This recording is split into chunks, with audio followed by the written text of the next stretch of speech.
The purse appeared between the silver coffee service and the basket of warm breakfast rolls with the quiet finality of a judge's verdict. Clara Whitmore stared at it for a moment, uncertain whether she had misunderstood what she had just heard. Across the polished mahogany table, the Dowager Duchess of Raven-shire sat perfectly composed beneath the morning light streaming through the tall windows of Ashcroft House.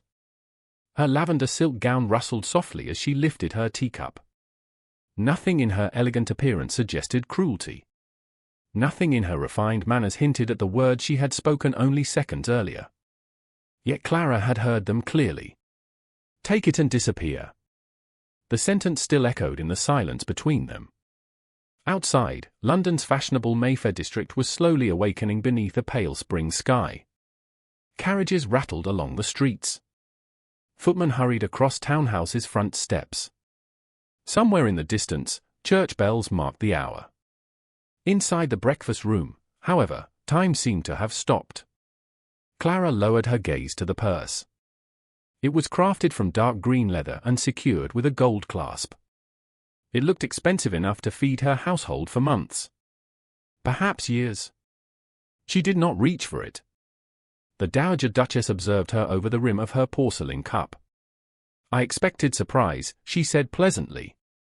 "But not silence." Clara folded her hands carefully in her lap. "I am attempting to understand whether your grace is serious. I assure you, Miss Whitmore, I have never been more serious in my life." Her tone remained gentle. That somehow made the insult worse. Clara felt heat rising beneath her collar. She forced herself to remain calm. Years of managing difficult situations had taught her the value of composure. Angry words could rarely be taken back. "May I ask what offense I have committed?" she asked quietly. "None." The Duchess set down her cup. "Which makes this conversation rather unfortunate." Clara waited. The older woman leaned back in her chair. She possessed the sort of beauty that age could not diminish. Her silver hair was arranged flawlessly. Her posture remained regal.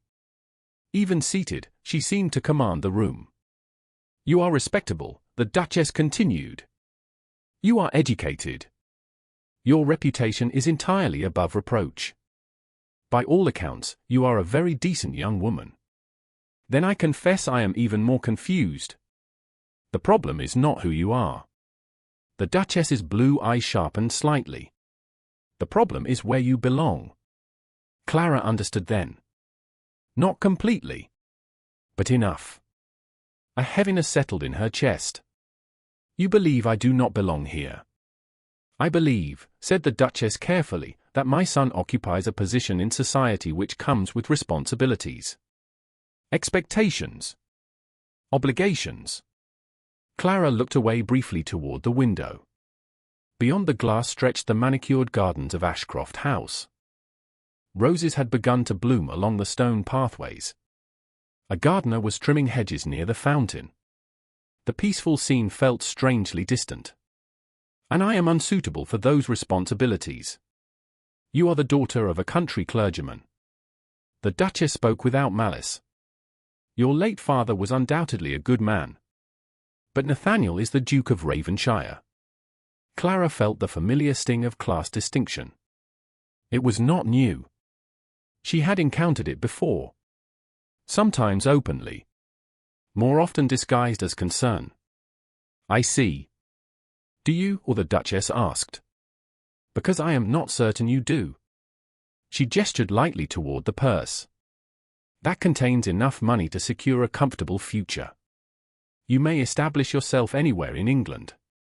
Bath, York, Devonshire.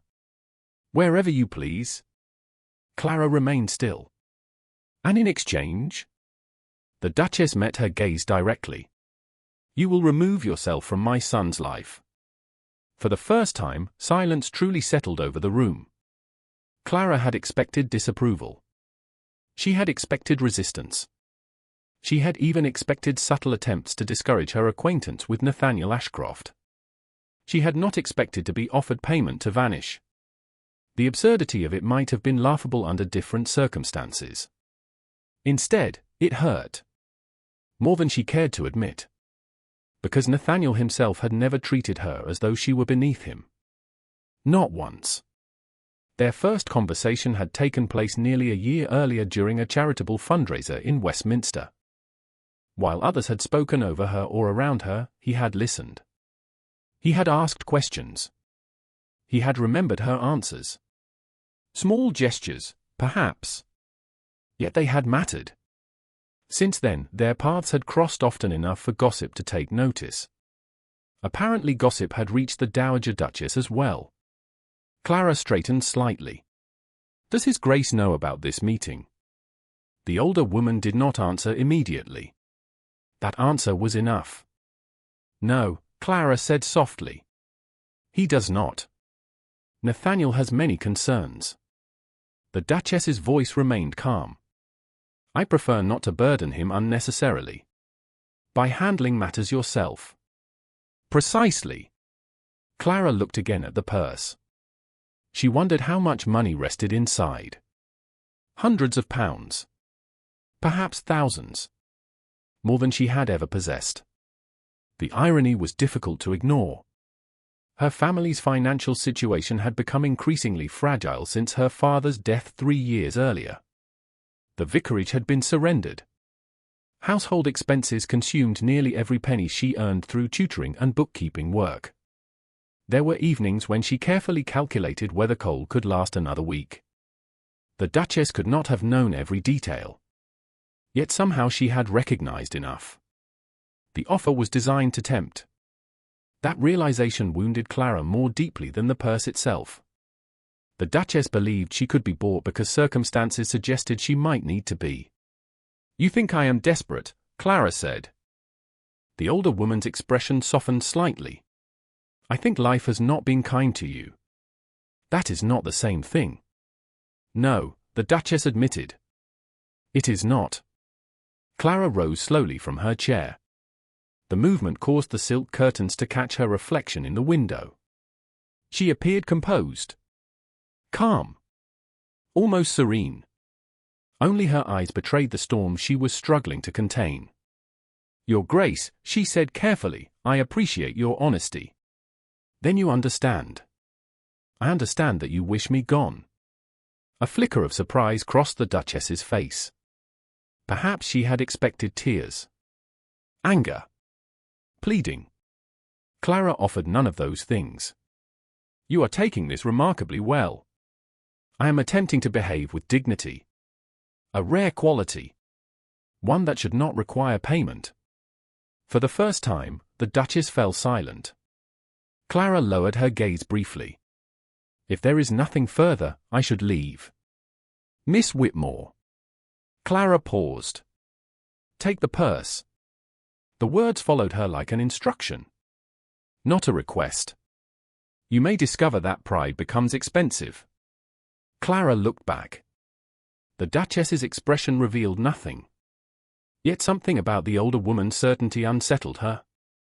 It was the certainty of someone accustomed to getting her way. Someone who believed all people possessed a price. The only question was the amount. Clara crossed the room.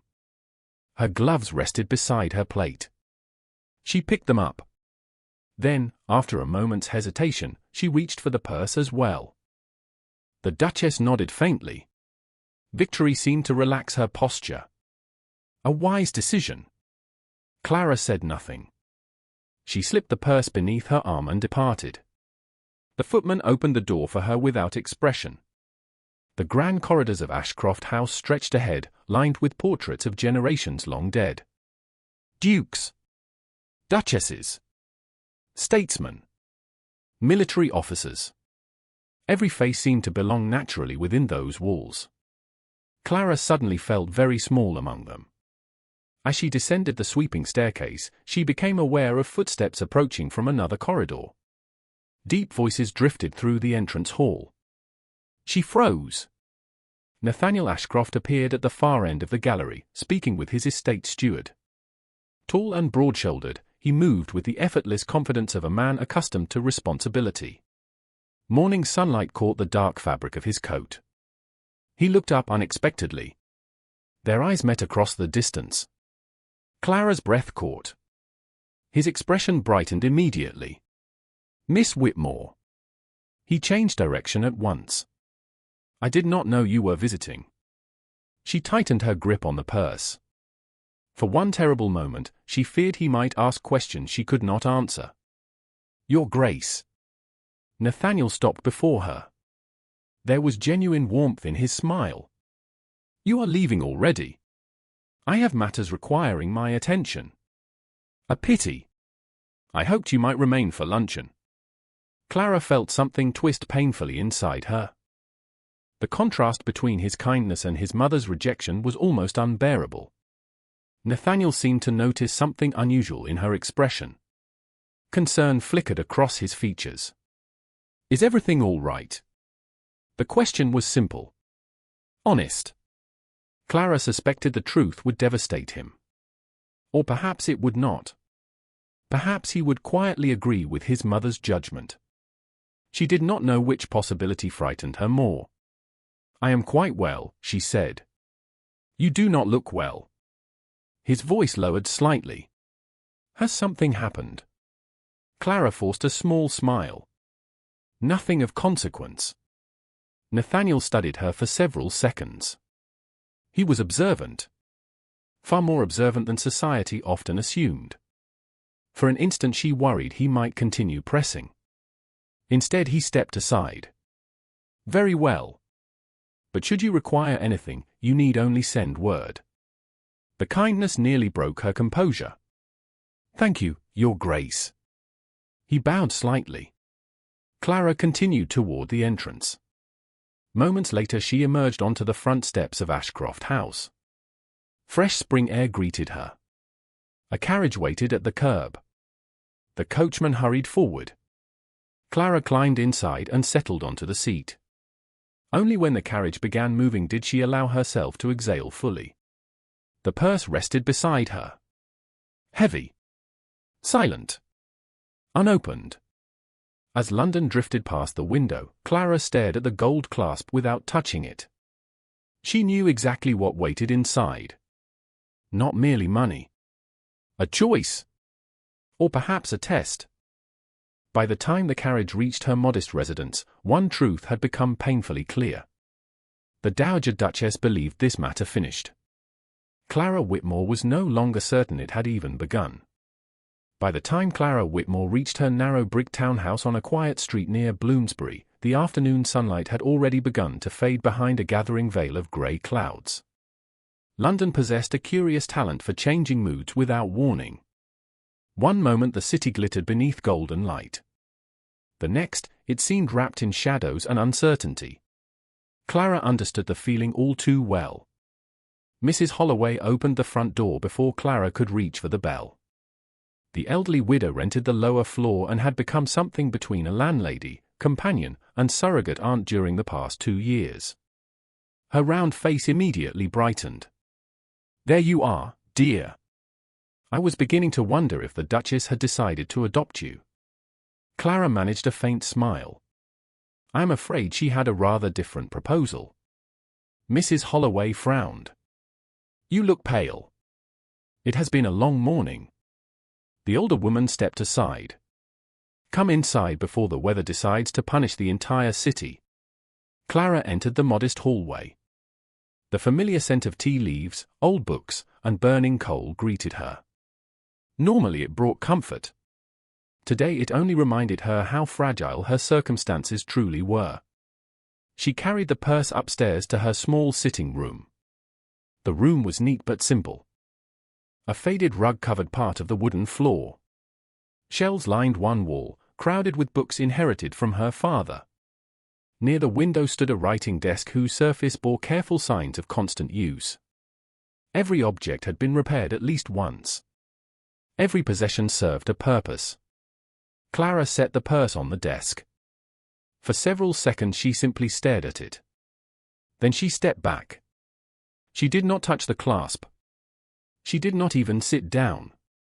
The thing seemed to occupy more space than its size should allow. Like an unwelcome guest. A knock sounded at the door. "Come in." Mrs. Holloway entered carrying a tea tray. "I thought you might need this." She stopped upon noticing Clara's expression. Her eyes moved to the purse. Well. Clara removed her glove slowly. That was more or less my reaction. The older woman approached the desk. Who does it belong to? The Dowager Duchess. And why exactly has she entrusted it to you? Clara hesitated. She had never enjoyed discussing humiliations. Yet silence felt heavier than honesty. She offered me money. Mrs. Holloway blinked. Money? A considerable amount, I suspect. For what purpose? Clara looked out the window. To disappear. The room became very quiet. Even the ticking clock on the mantel seemed unusually loud. Mrs. Holloway lowered herself carefully into a chair. I sincerely hope you are joking. I am not. Good heavens. Clara laughed softly. The sound held little amusement. That was approximately my own response. The older woman studied her. And what did you say? Very little. Did you accept it? Clara glanced toward the purse. I brought it home. That was not my question. No. It was not. Clara sank into the chair opposite her. Fatigue settled heavily across her shoulders. I have not opened it. Mrs. Holloway followed her gaze. Not even once. No. Why not? Clara considered the question. There were many answers. Some practical. Others painfully personal. The truth was that she feared what opening it might mean. Not merely discovering the amount. Discovering the value the Duchess had assigned to her absence. Every pound would feel like a judgment. Every banknote another confirmation that someone believed she could be purchased. I do not wish to know. Mrs. Holloway's expression softened. Oh, my dear. Clara looked away. If there is enough money inside, temptation becomes real. And if there is not, then the insult becomes worse. The older woman nodded slowly. Fair point. Rain began tapping softly against the windows. London weather had reached its decision. The room darkened slightly as clouds thickened overhead. Mrs. Holloway poured tea into delicate porcelain cups. Steam curled upward. What about the Duke? She asked. Clara wrapped both hands around the warm cup. What about him? Does he know? No. Mrs. Holloway frowned. That seems unfair. Clara almost laughed. The entire situation seemed unfair. Yet life rarely consulted fairness before making decisions. His mother appears to prefer handling matters independently. And what do you prefer? Clara stared into her tea. For a moment she saw Nathaniel Ashcroft's face exactly as it had appeared in the entrance hall. Concerned. Kind. Unaware. The memory made her chest ache. I am not certain. Mrs. Holloway leaned forward slightly. Do you care for him? Clara's fingers tightened around the porcelain. The answer arrived instantly. She did not speak it. Some truths felt dangerous when spoken aloud. Especially those involving dukes. That is irrelevant.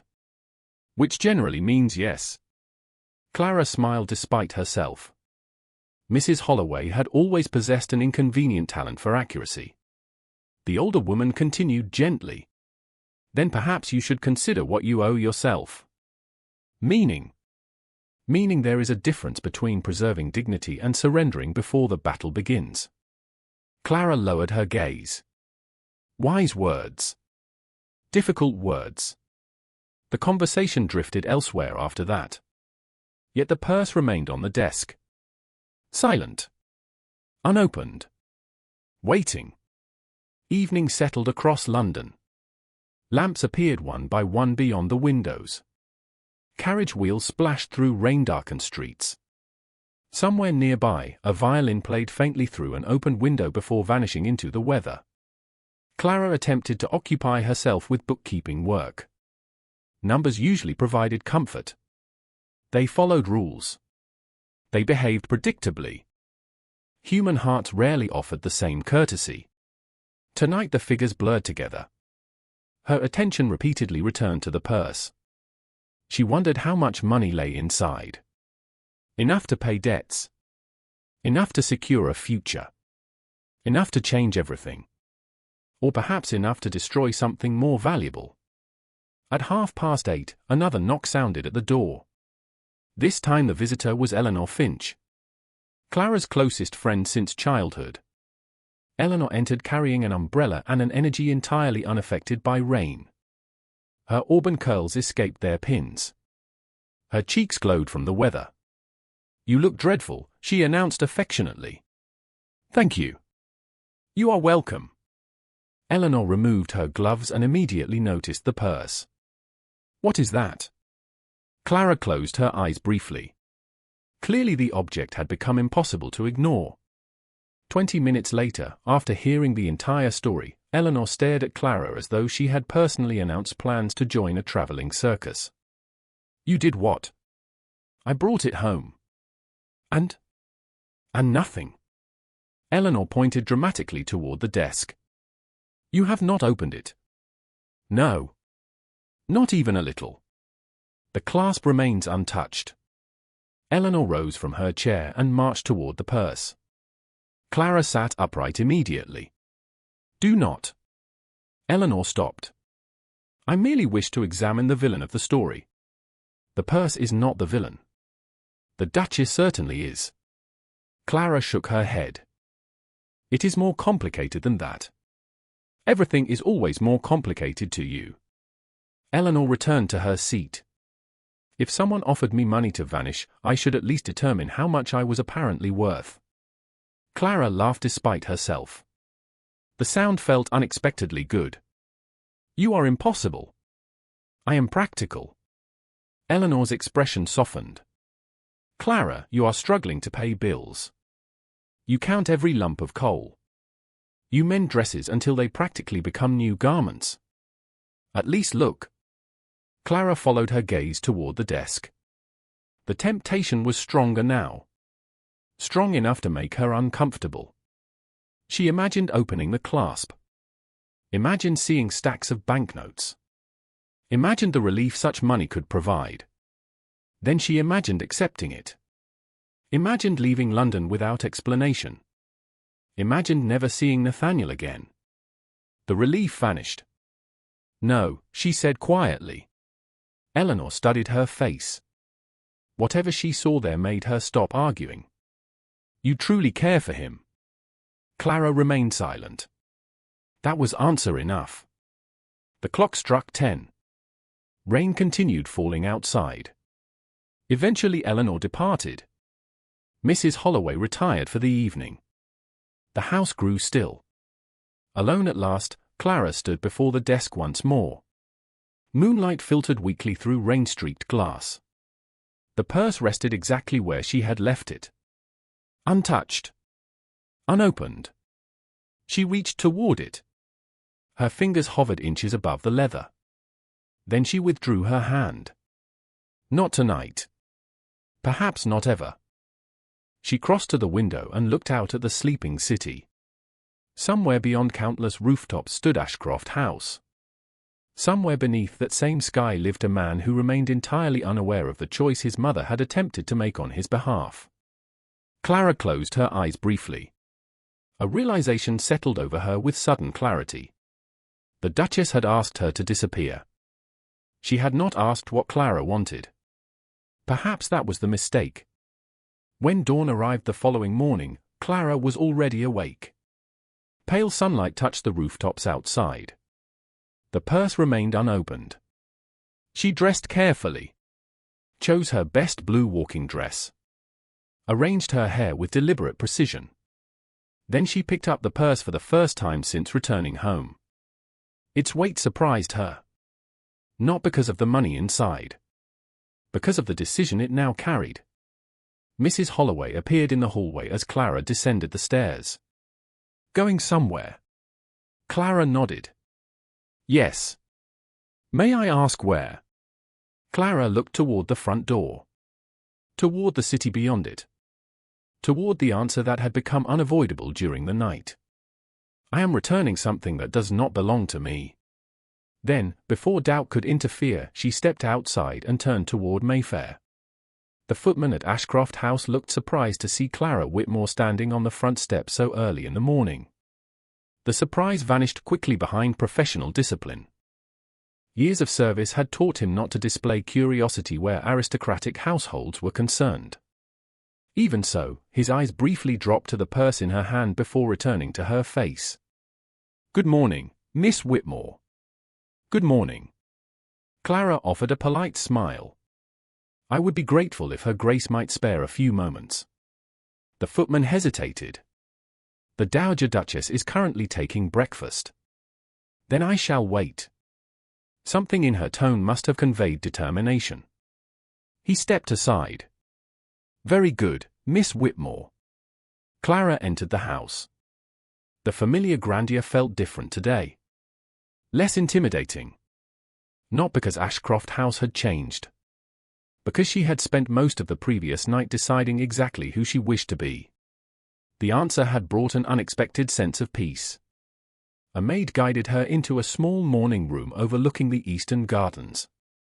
Sunlight spilled through tall windows and painted soft patterns across the carpet. A fire crackled gently in the hearth despite the mild weather.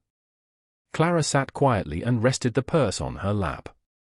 10 minutes later, the door opened. The Dowager Duchess entered without hurry.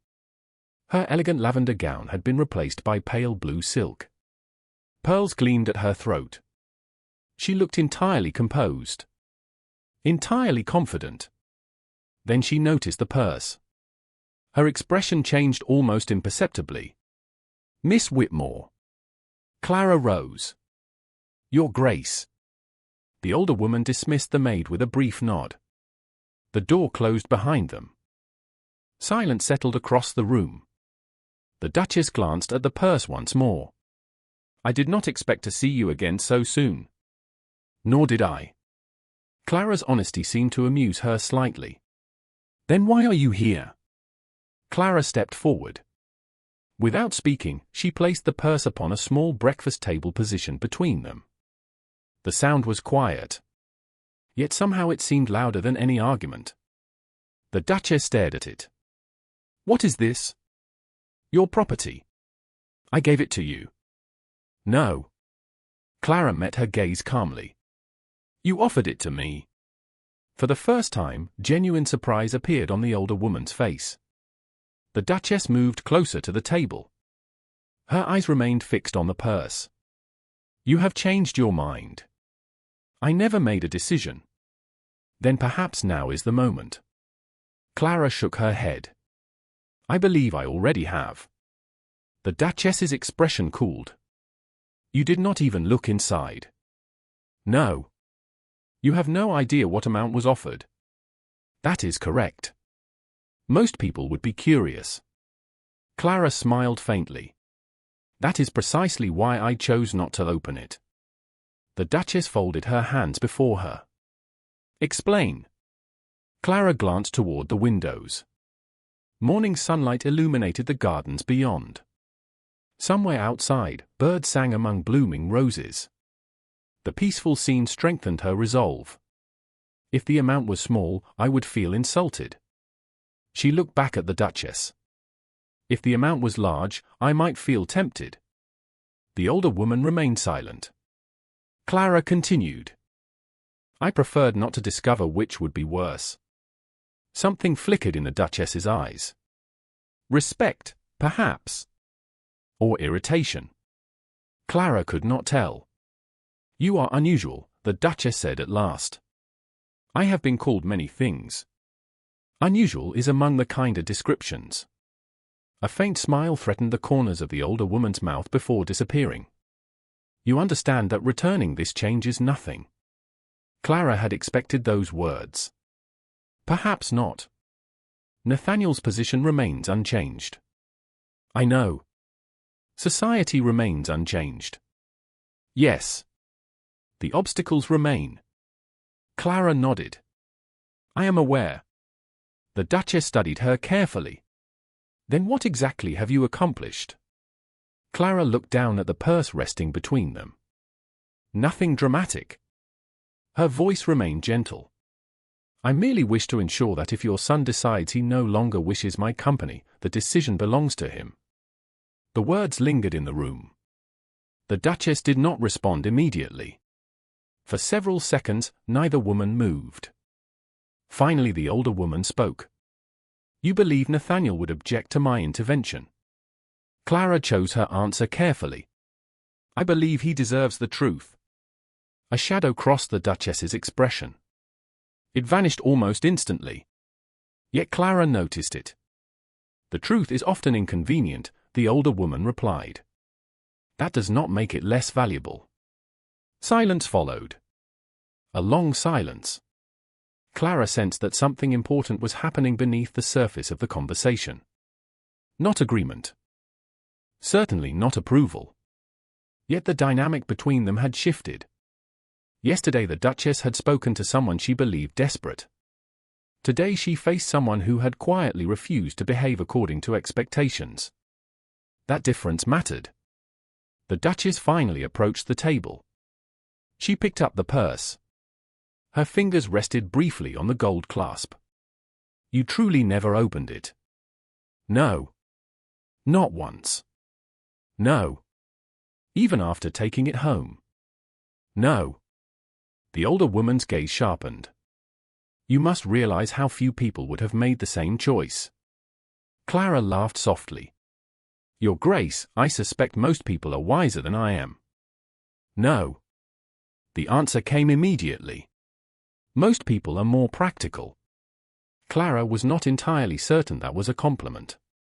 Before she could respond, a knock sounded at the door. The Duchess's attention shifted. Enter. A young maid stepped inside. She curtsied quickly. Forgive the interruption, Your Grace. His Grace has returned unexpectedly from his meeting. Clara's pulse skipped. Nathaniel was here. Now. The maid continued. He is in the west drawing room. The Duchess's expression remained composed.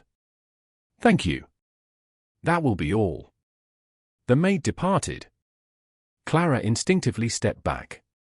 I should leave. Perhaps. Yet the Duchess did not immediately move toward the door.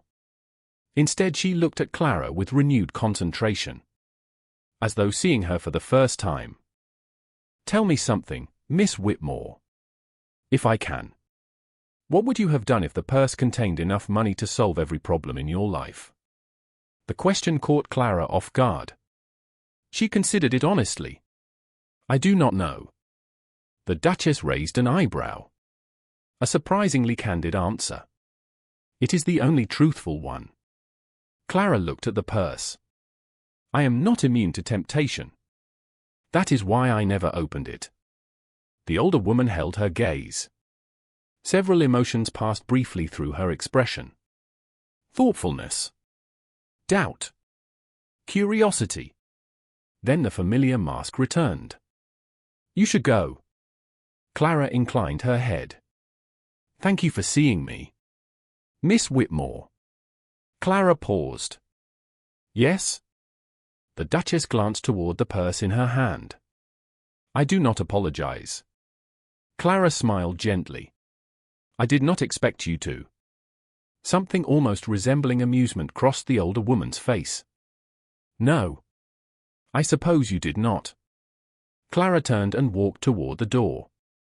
She had nearly reached it when the Duchess spoke again. Nathaniel has always been stubborn. Clara glanced back. So I have noticed.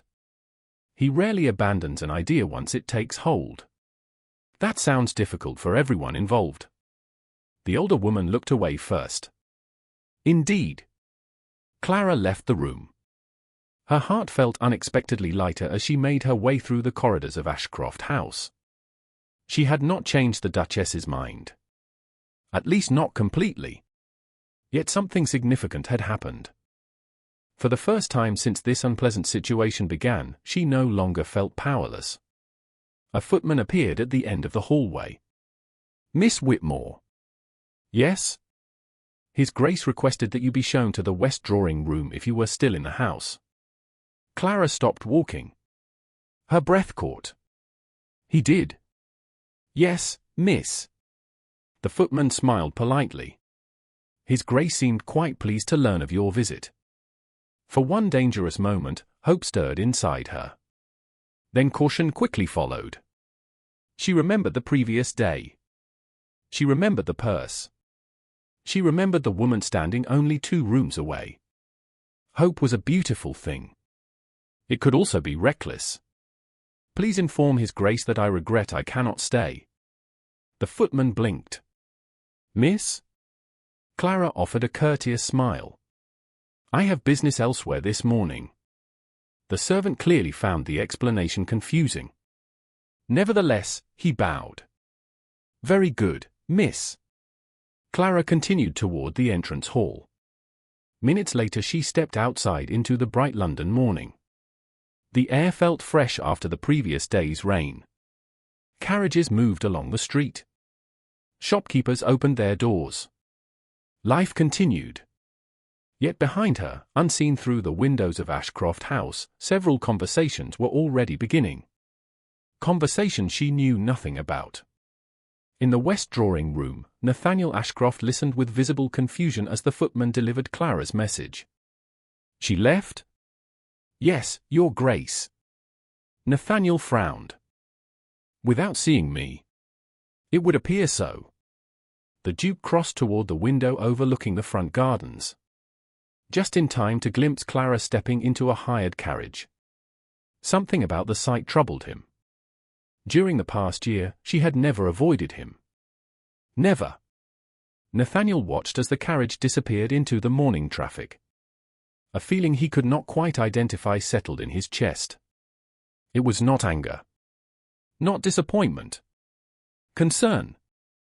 Real concern. Meanwhile, in another wing of the house, the Dowager Duchess stood alone beside the breakfast table. The purse remained unopened in her hand. Slowly, thoughtfully, she lowered herself into a chair. Then she did something she had not done once during the previous day. She opened the purse herself. Inside lay a bank draft large enough to transform almost any life. The Duchess stared at it for several moments. Then she looked toward the door through which Clara had departed. Interesting, she murmured softly. It was the first time she had ever used that word to describe Miss Clara Whitmore. It would not be the last. Nathaniel Ashcroft disliked uncertainty. It was one of the reasons he had earned a reputation for decisive leadership despite his relatively young age. Estates required decisions. Tenants required decisions. Parliament required decisions. Life, in his experience, generally improved when problems were confronted directly. Unfortunately, Clara Whitmore's sudden distance was proving unusually resistant to direct solutions. 3 days passed after her unexpected departure from Ashcroft House. 3 days during which she declined 2 invitations, postponed a charitable committee meeting she normally never missed, and somehow managed to avoid every social gathering where their paths might have crossed. On the 4th morning, Nathaniel stood beside the window of his study overlooking Berkeley Square, staring at a letter that contained absolutely nothing alarming. That was precisely the problem. The handwriting was unmistakably Clara's. The message was perfectly polite. Perfectly reasonable. Perfectly distant. He read it again. Dear Your Grace, I regret that I shall be unable to attend Thursday's planning meeting regarding the school fund. Mrs. Davenport has kindly agreed to present my notes in my absence. I remain grateful for your continued support of the project. Respectfully, Clara Whitmore. Nathaniel lowered the letter slowly. Most men would have noticed nothing unusual. He noticed everything. Clara always included a brief observation about the children.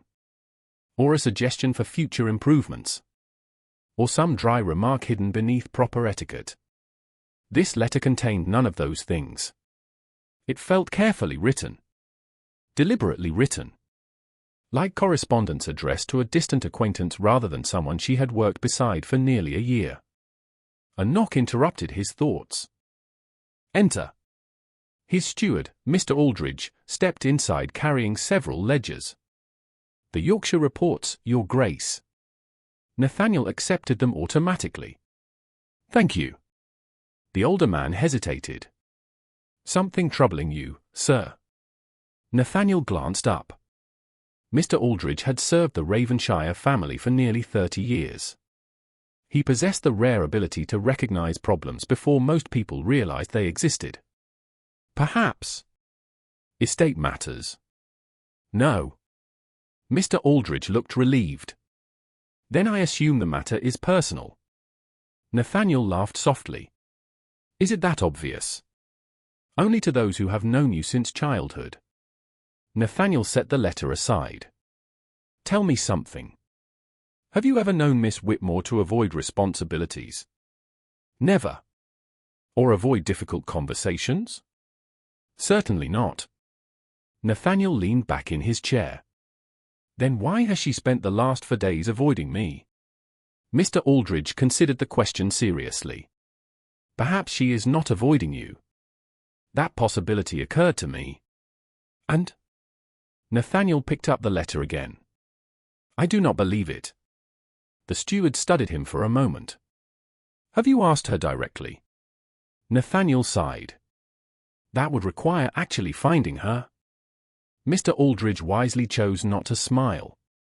By late afternoon, Nathaniel had completed his work but not solved his problem. The mystery remained. Clara's behavior continued to make no sense. Which meant there was likely information he did not possess. That realization bothered him more than he cared to admit. Meanwhile, across the city, Clara sat at a long table inside the offices of St. Margaret's Educational Society. Several ladies discussed fundraising plans around her. Normally she would have contributed enthusiastically. Today she struggled to focus. "Miss Whitmore." Clara looked up. Lady Beatrice Langley was watching her with concern. "Forgive me." Clara offered an apologetic smile. "My mind wandered." "We noticed." Gentle laughter rippled around the table. Clara joined it. Yet the distraction remained. Nathaniel had sent 3 notes in 4 days. All perfectly courteous. All increasingly difficult to answer. She hated herself a little for avoiding him. Unfortunately, she saw no alternative. Every conversation now felt dangerous. Because every conversation required pretending that nothing had changed. And everything had changed. Not outwardly. Not visibly. But she now carried knowledge she had never wanted. Knowledge about his mother. About his family. About how easily she could become a source of conflict in a world where she did not truly belong. The meeting finally ended shortly before 5 o'clock. Clara gathered her papers and stepped outside into the cool evening air. London glowed beneath hundreds of gas lamps. Shop windows shimmered. Carriages rolled steadily along crowded streets. She had barely reached the corner when a familiar voice stopped her. "Miss Whitmore." Her heart dropped. Then immediately began beating much faster. Nathaniel stood beside a black carriage waiting at the curb. He removed his hat as she turned toward him. Clara considered retreat. The idea vanished instantly. Running away would only confirm his suspicions. "Your Grace." Nathaniel studied her face carefully. "I was beginning to think you had emigrated." Despite herself, Clara smiled. "I assure you I remain in England." "That is comforting." His expression remained pleasant. His eyes remained sharp.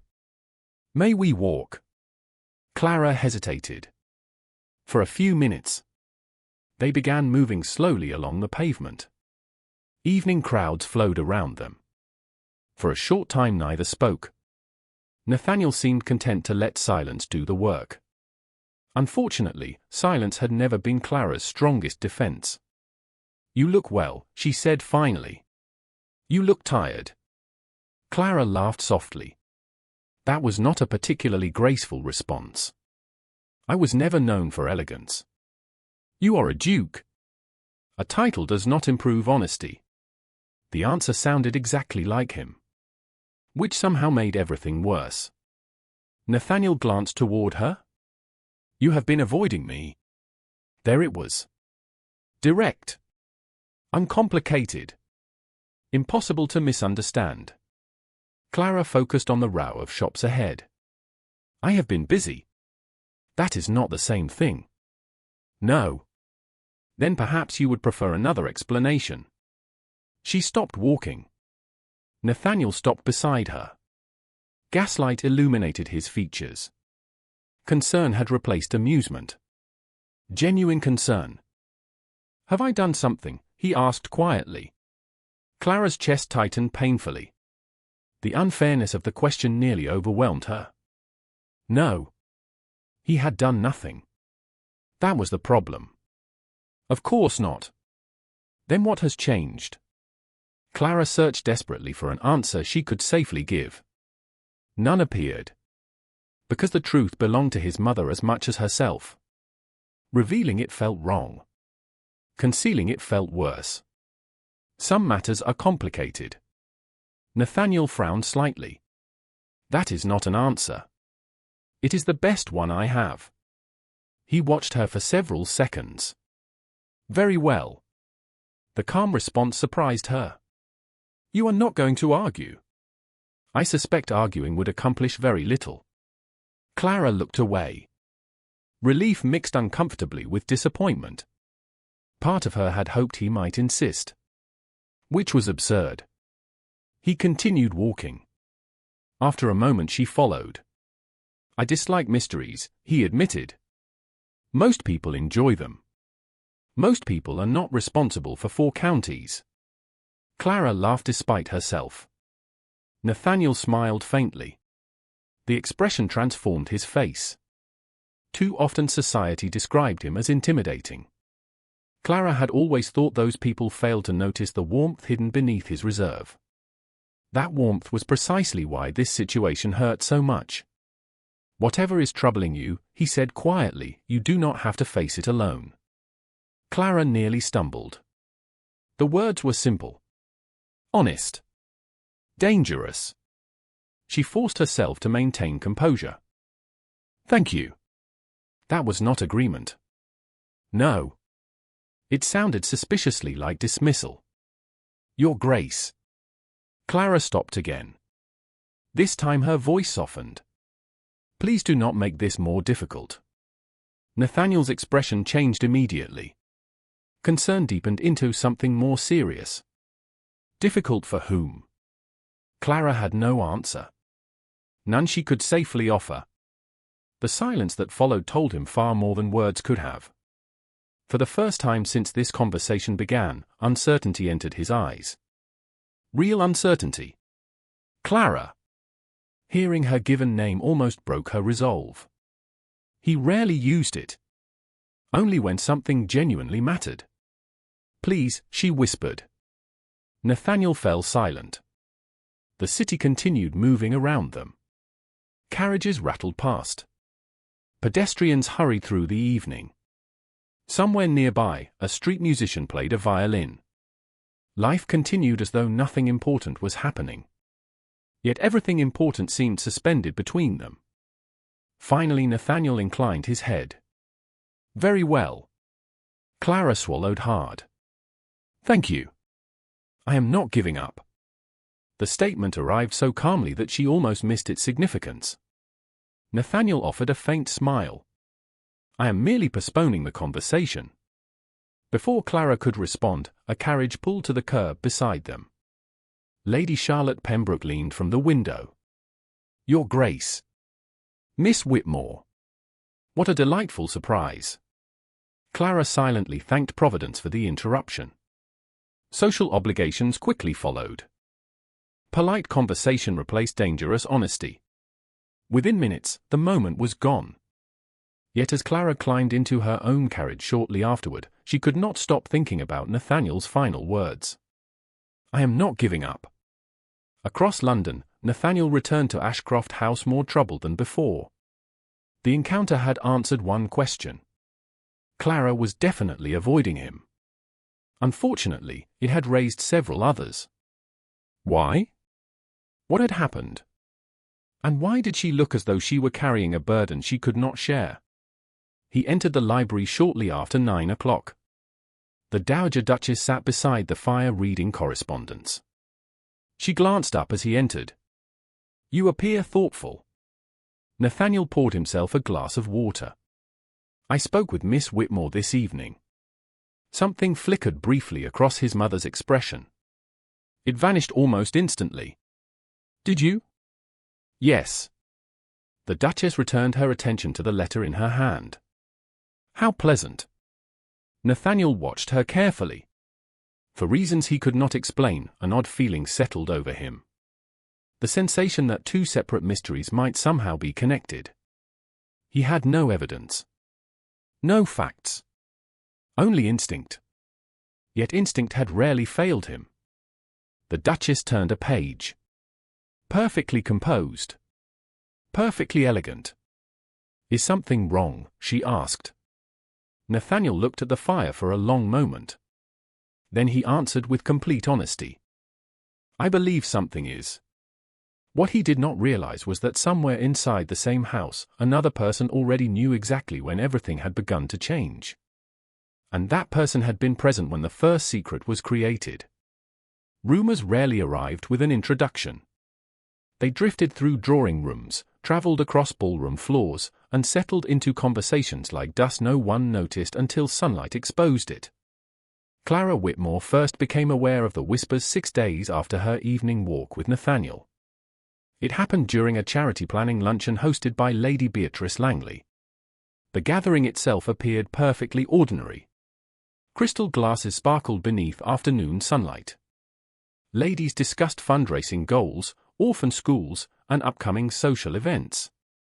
Everything seemed civilized. Everything seemed harmless. Until Clara noticed the glances. At first they were subtle. A pause in conversation when she approached. A quick exchange of looks between two women standing near the windows. A lowered voice that resumed only after she passed. Clara had spent enough years navigating society to recognize the signs. Someone was talking about her. The realization brought neither surprise nor panic. Only weariness.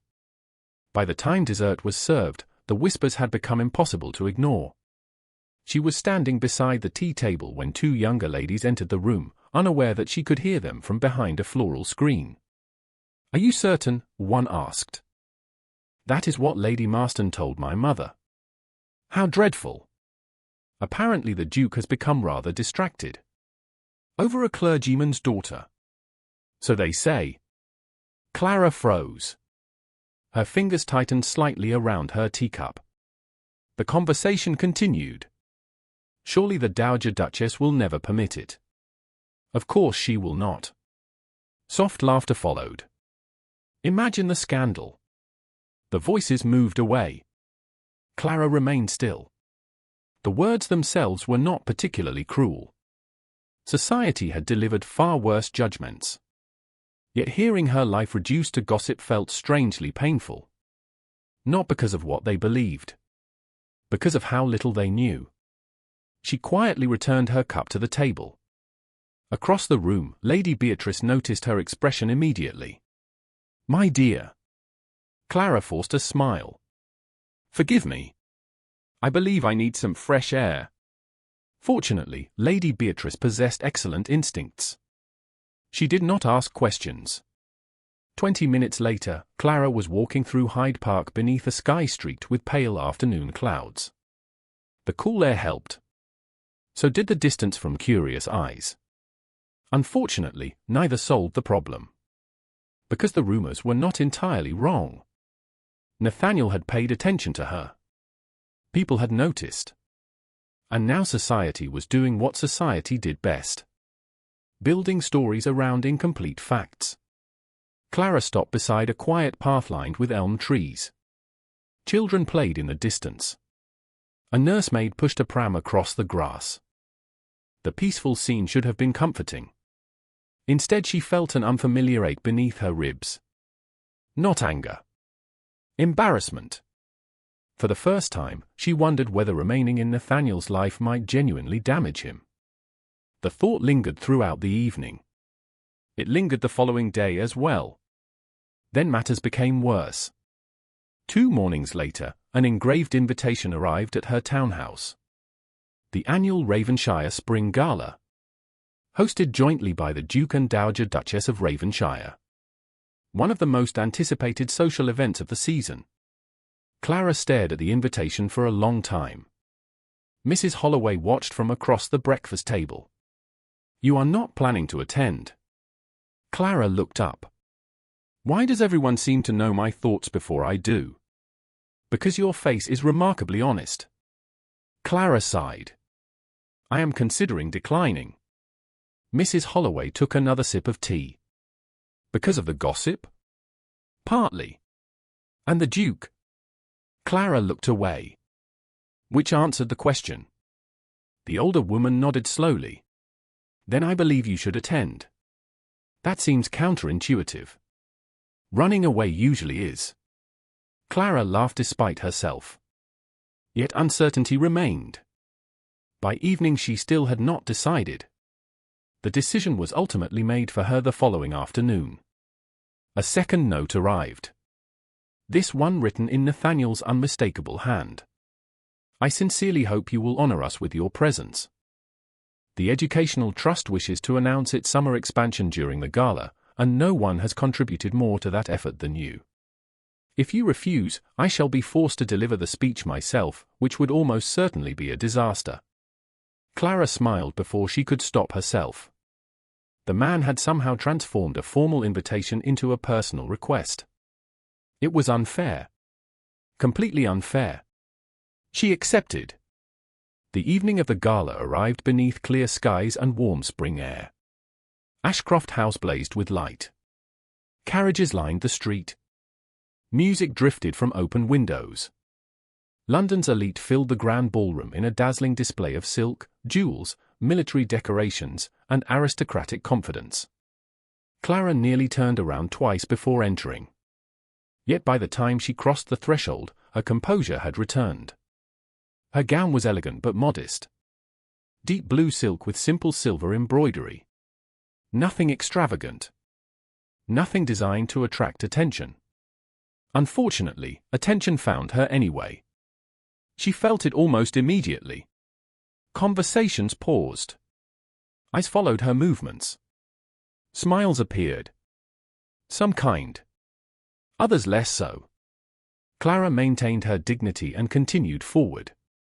Years of practice made the performance almost effortless. Inside, however, each whisper landed like a small stone. Lady Marston greeted her with exaggerated warmth. "Miss Whitmore." "How delightful." Clara curtsied politely. "Lady Marston. I was just telling Lady Pembroke how devoted you have become to Raven-shire charitable projects." Something about the woman's tone made Clara uneasy. "The projects are worthwhile." "Of course." Lady Marston smiled. "Although some people claim your interests extend beyond education." Several nearby ladies laughed softly. Not loudly enough to be openly rude. Just loudly enough. Clara understood exactly what was happening. The trap had been prepared carefully. No direct accusation. No statement improper enough to challenge. Only implication. Suggestion. Humiliation wrapped in politeness. She felt heat rise beneath her collar. People often claim many things. Lady Marston tilted her head. "How sensible." Another woman joined the conversation. "I suppose proximity to great power naturally creates speculation." More laughter. Clara smiled. Then perhaps society should spend less time speculating and more time supporting orphan schools. For one brief moment, silence followed. Several women looked embarrassed. Lady Marston's smile tightened. Clara inclined her head and excused herself. Outwardly she appeared calm. Inwardly she felt exhausted. She crossed the ballroom toward a quieter corner near the conservatory doors. The orchestra continued playing. Couples danced beneath crystal chandeliers. Everywhere she looked, people seemed effortlessly confident. She wondered what it felt like to belong completely. A movement near the entrance drew her attention. Nathaniel had arrived. The effect on the room was immediate. Conversations shifted. Mothers straightened. Daughters brightened. Society's most eligible duke possessed that influence without trying. Clara instinctively stepped farther into the shadows. The reaction surprised her. Once, she would have looked forward to seeing him. Now she feared what others might assume if they spoke for too long. Nathaniel greeted several guests before his gaze swept across the ballroom. The moment he saw her, everything else disappeared. Clara knew it instantly. She recognized that expression. Focused. Intent. Unmistakable. Her pulse betrayed her immediately. Nathaniel changed direction. Several hopeful debutantes watched in visible disappointment as he crossed the room. Straight toward Clara. The whispers began almost at once. She could practically feel them spreading behind her. Miss Whitmore. His smile was warm. Genuine. Entirely unaware of the storm surrounding them. Your Grace. Nathaniel studied her face. You seem troubled. I am merely overwhelmed by the crowd. Then I shall consider myself fortunate. I was afraid you might leave before speaking with me. Clara managed a smile. The evening has only begun. Good. His expression softened.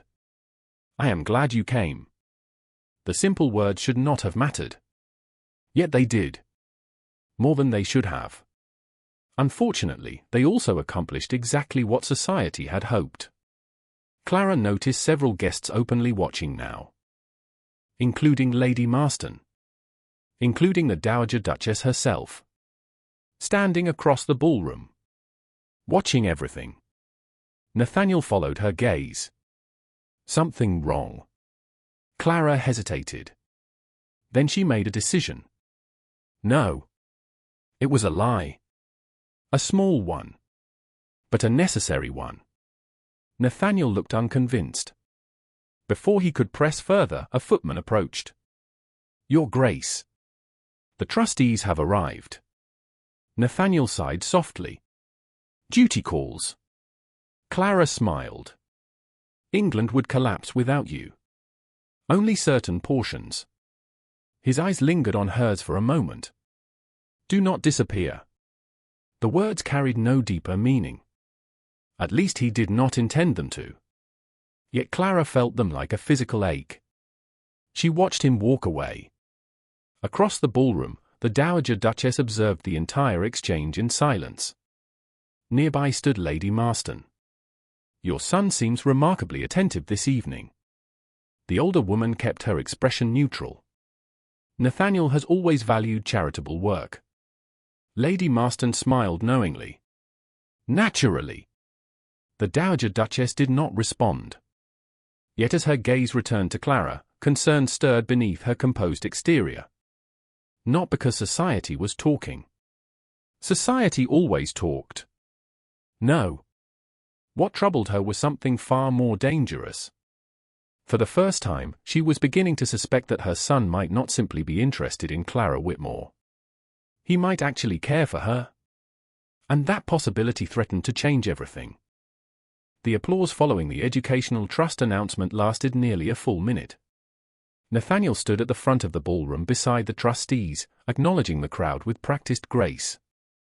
The expansion project had been well received. Donations exceeded expectations. Several influential families had pledged support before the evening was even over. By every measurable standard, the announcement was a success. Yet as he stepped away from the platform, his attention immediately searched the crowd for one person. Clara. He found her near the conservatory doors speaking with an elderly countess. She smiled politely at something the woman said. The smile never quite reached her eyes. Nathaniel noticed. He had been noticing far too many things lately. The orchestra began another waltz. Guests drifted toward the dance floor. Crystal chandeliers scattered golden light across polished marble. The evening should have felt triumphant. Instead, a persistent sense of unease continued following him. He could not explain it. He only knew that Clara's distance had not improved. If anything, it had become more carefully concealed. A man could ignore many things. Nathaniel Ashcroft had never been particularly skilled at ignoring patterns. An hour later, after enduring 3 conversations about parliamentary reform and 2 discussions regarding horse breeding, he finally escaped to a quieter section of the house. The library offered temporary refuge from the demands of hosting. He had barely entered when he discovered someone already inside. Mrs. Abigail Morton sat near the fire reviewing a stack of documents. As the senior administrator for several Raven-shire charitable foundations, she worked closely with both Nathaniel and Clara. At 63, she possessed sharp intelligence and absolutely no patience for nonsense. Hiding, she asked without looking up. Nathaniel smiled faintly. Recovering. Same thing. He crossed toward the fireplace. You appear unusually busy for a gala. Someone must ensure important work survives aristocratic entertainment. Nathaniel laughed softly.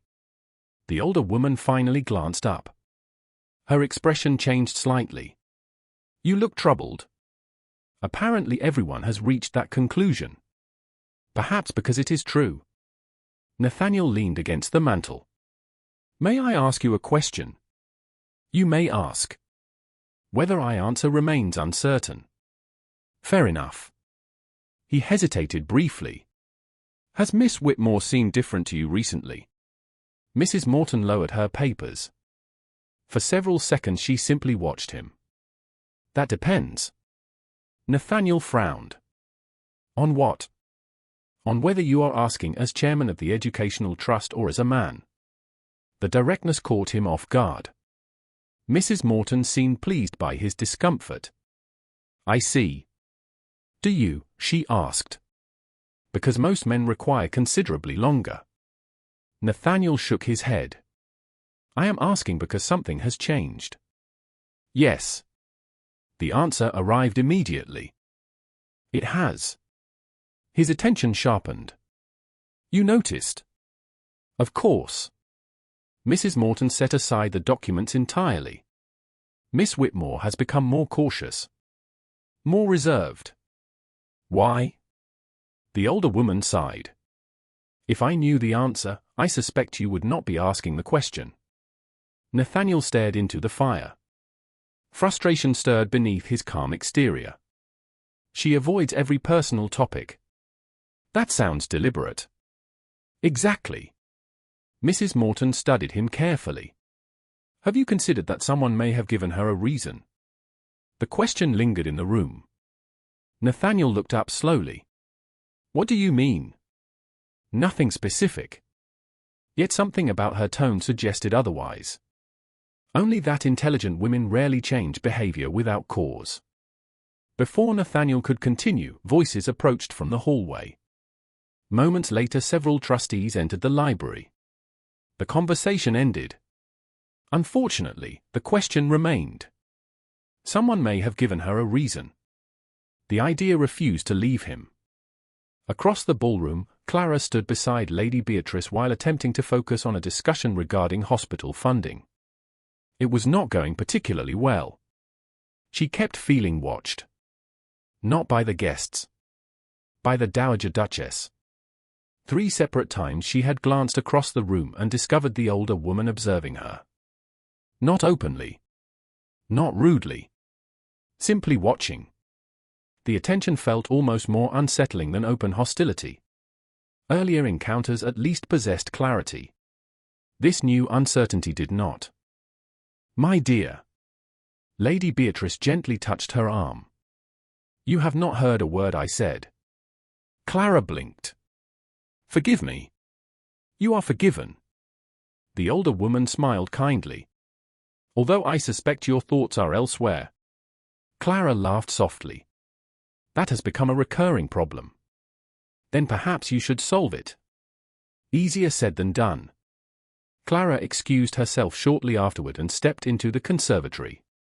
Cool night air drifted through partially opened glass panels. Moonlight silvered the leaves of exotic plants. The relative quiet felt wonderful after hours of social performance. For the first time all evening, she could breathe.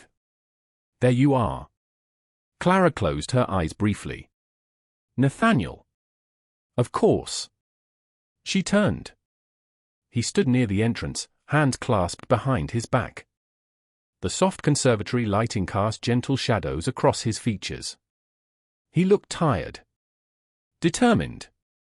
Concerned. Your Grace. Clara. He rarely used formalities when they were alone. Tonight was no exception. May I have a few moments? Clara considered refusing. The attempt lasted approximately 2 seconds. A few. Nathaniel approached slowly. Not cornering her. Not pressuring her. Simply reducing the distance between them. You disappeared after the announcement. The room was crowded. The room remains crowded. Clara smiled despite herself. An excellent observation. Nathaniel's expression softened. I have missed talking with you. The honesty struck harder than she expected. For a moment, words abandoned her entirely. Nathaniel continued before she could recover. And before you tell me that nothing is wrong, I should mention that I no longer believe you. Clara looked away. Moonlight reflected against the conservatory glass. Anything seemed easier to study than his face. You are remarkably persistent. I have been accused of worse. Silence settled briefly between them. Not uncomfortable. Merely fragile. Nathaniel finally spoke again. His voice quieter now. Did someone say something to you? Clara's heart skipped. Too close. Far too close. Why would you ask that? Because people have been talking. Clara forced herself to remain calm. People always talk. Not usually with this level of enthusiasm. He watched her carefully. Some of the rumors are becoming unpleasant. Clara laughed softly. Then society remains consistent. Nathaniel did not smile. I dislike seeing you become a target. The words landed with surprising force. Not because they were dramatic. Because they were sincere. Clara suddenly understood something dangerous. Nathaniel genuinely cared about her well-being. Perhaps more than she had allowed herself to believe. That realization should have brought joy. Instead it brought fear.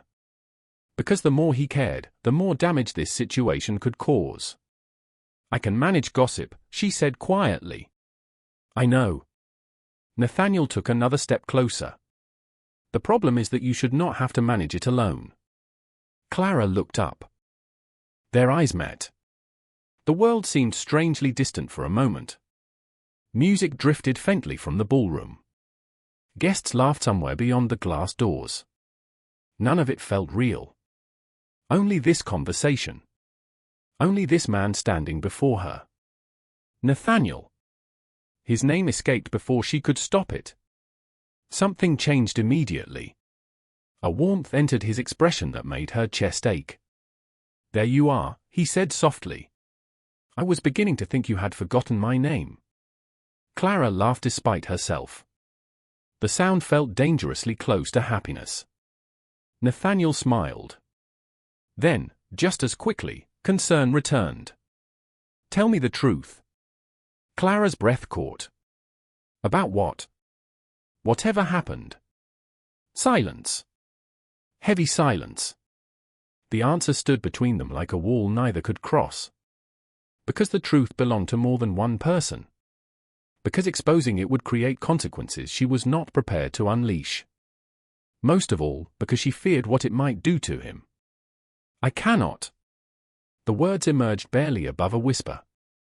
Nathaniel stared at her. Confusion mixed with disappointment. Not anger. Never anger. Somehow that made it worse. Cannot. No. Or will not. Clara looked away. He had every right to ask. She still could not answer. Several seconds passed. Then Nathaniel exhaled slowly. Very well. Clara immediately felt guilty. I am sorry. I know. His response carried quiet sadness, which suggests there is something worth apologizing for. Before she could reply, a servant entered the conservatory. Your Grace. Nathaniel turned. Yes? Forgive the interruption.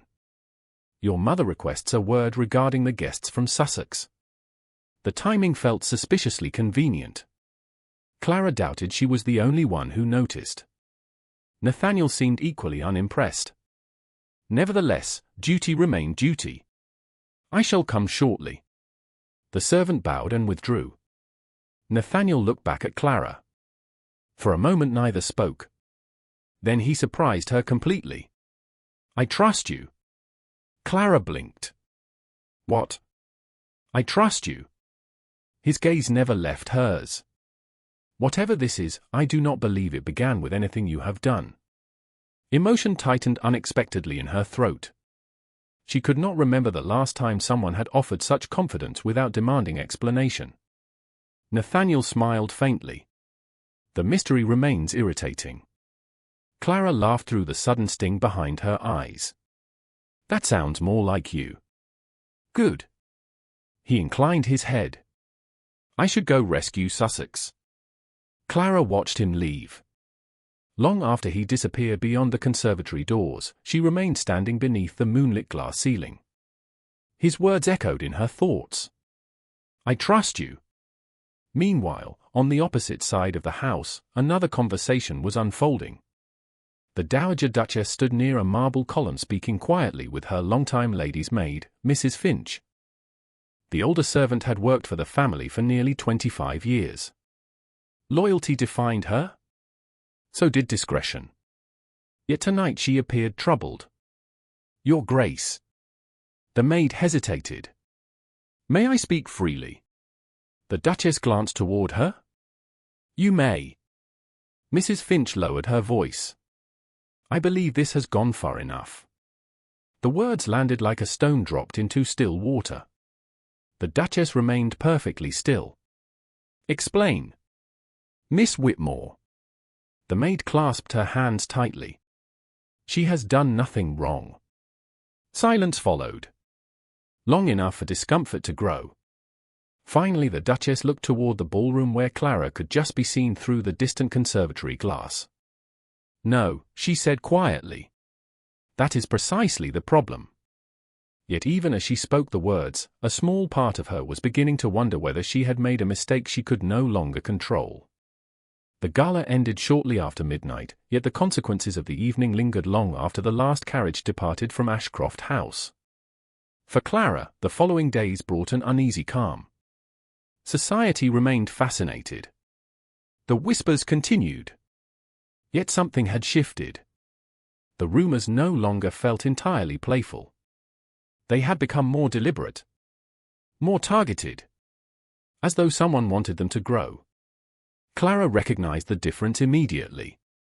What she did not know was who had planted the seeds. Across London, Nathaniel found himself increasingly distracted. He attended meetings. Reviewed estate reports. Met with trustees. Fulfilled every obligation expected of the Duke of Raven-shire. Yet beneath the surface, one question continued demanding answers. What had happened to Clara?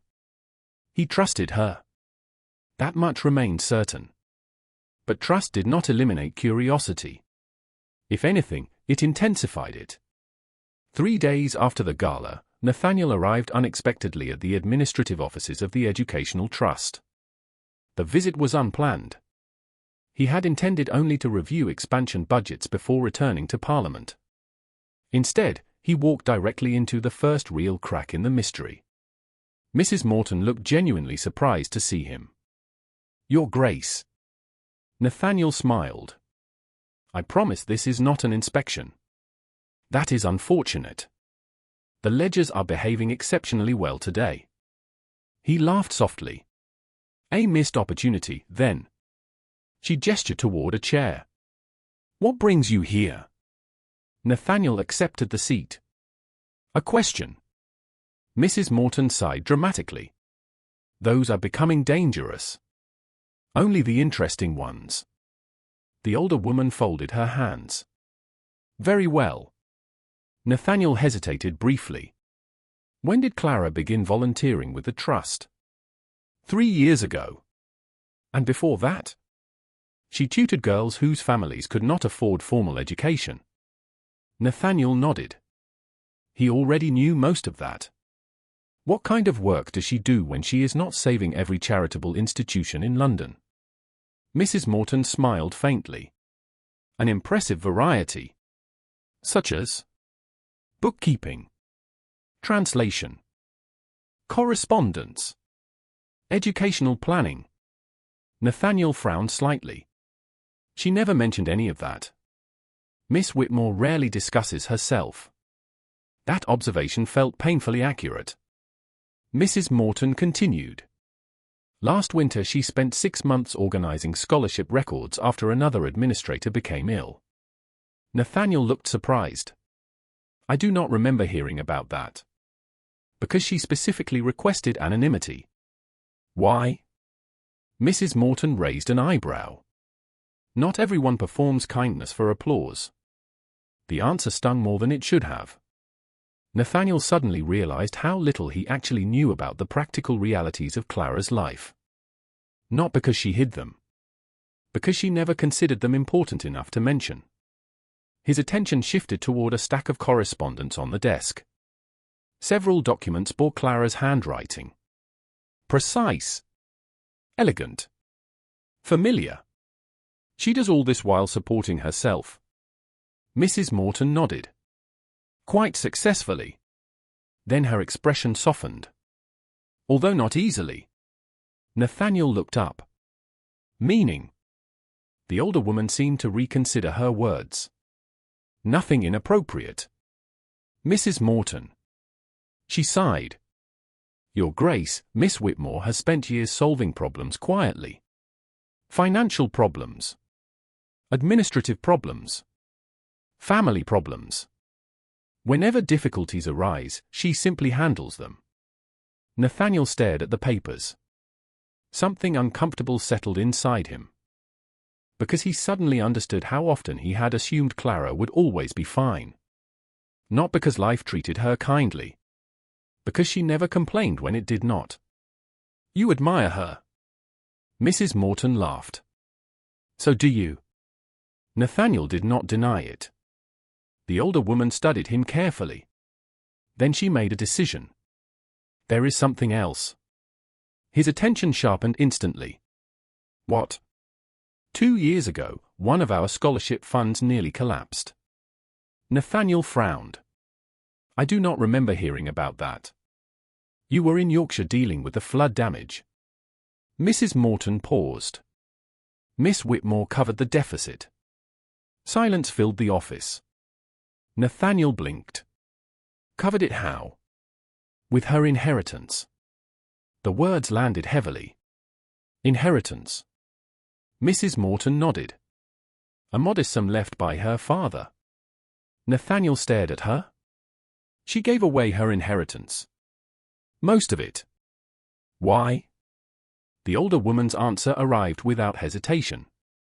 Because 6 girls would have lost their education otherwise. Nathaniel sat very still.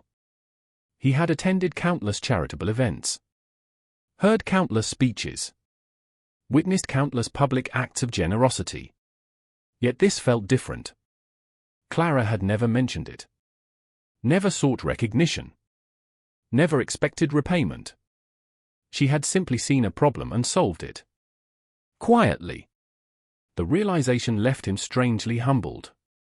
Does anyone else know? He asked. A handful of people. Mrs. Morton smiled slightly. You were not supposed to become one of them. Nathaniel looked away toward the window. Outside, London continued moving through another busy afternoon. Inside, pieces of an entirely different puzzle were beginning to align. Clara avoided attention. Avoided praise. Avoided personal discussions. Not because she lacked accomplishments. Because she genuinely believed they did not matter. That understanding changed something. Later that evening, Nathaniel returned to Ashcroft House carrying more questions than answers. Yet for the first time, one thought stood above all others. Clara Whitmore had sacrificed more than anyone realized. Meanwhile, elsewhere in the same house, another conversation was unfolding. The Dowager Duchess sat in her private sitting room reviewing correspondence when Mrs. Finch entered carrying a tray of tea. The older maid hesitated before setting it down. The Duchess noticed immediately. "Something is troubling you." Mrs. Finch lowered her gaze. "Perhaps." "Then speak." The maid clasped her hands. "I saw Miss Whitmore leaving after the gala." Silence followed. "And?" The servant looked uncomfortable. "She was crying." The Duchess froze. Only for an instant. Yet it was enough. Mrs. Finch continued quietly. Not dramatically. Not publicly. She thought no one could see. The room seemed unusually still. The Duchess stared at the untouched teacup before her. "You are certain?" "Yes, Your Grace." A long pause followed. The maid waited respectfully. Finally the Duchess dismissed her. Once alone, she remained seated beside the window. Motionless. Thoughtful. The memory returned uninvited. Clara standing in the morning room. Returning the purse. Calm. Dignified. Refusing money that could have transformed her future. The Duchess had admired that strength even while opposing her. Yet she had never fully considered the cost. Slowly, she opened a nearby desk drawer. Inside lay a familiar object. The purse. She had kept it. She was not entirely certain why. The gold clasp gleamed beneath the afternoon light. For several moments she simply looked at it. Then she opened it once more. The bank draft remained inside. Untouched. Unclaimed. Unwanted. For the first time since the entire matter began, discomfort stirred beneath the certainty she had carried for months. Across the city, Clara remained unaware of these developments. She sat at her small writing desk reviewing educational reports when a knock sounded at the front door. Moments later, Mrs. Holloway appeared carrying an envelope. "For you." Clara accepted it. Her heart immediately recognized the handwriting. Nathaniel. She stared at the envelope longer than necessary. "Well?" Mrs. Holloway asked. "Are you planning to open it this year?" Clara laughed softly and broke the seal. The note inside was brief. "As always." Direct. "As always. I have recently discovered several facts regarding scholarship funds, educational programs, and a certain remarkably stubborn woman who appears determined to avoid recognition at all costs. I would like an explanation. Unfortunately, I suspect you will refuse. Therefore I propose tea tomorrow afternoon. Refusal will be interpreted as confirmation of guilt." Clara felt warmth spread unexpectedly through her chest. She read the note a second time. Then a third. Mrs. Holloway watched with obvious amusement. "Good news." Clara folded the letter carefully. "Potentially dangerous news." "The interesting kind, then." Clara smiled despite herself. Yet after the smile faded, her thoughts drifted elsewhere. Toward Ashcroft House. Toward Nathaniel. Toward the growing feeling that the truth could not remain hidden forever. Because mysteries had a way of surfacing. Especially when determined people began asking questions. And for the first time, Nathaniel Ashcroft was no longer simply confused. He was investigating.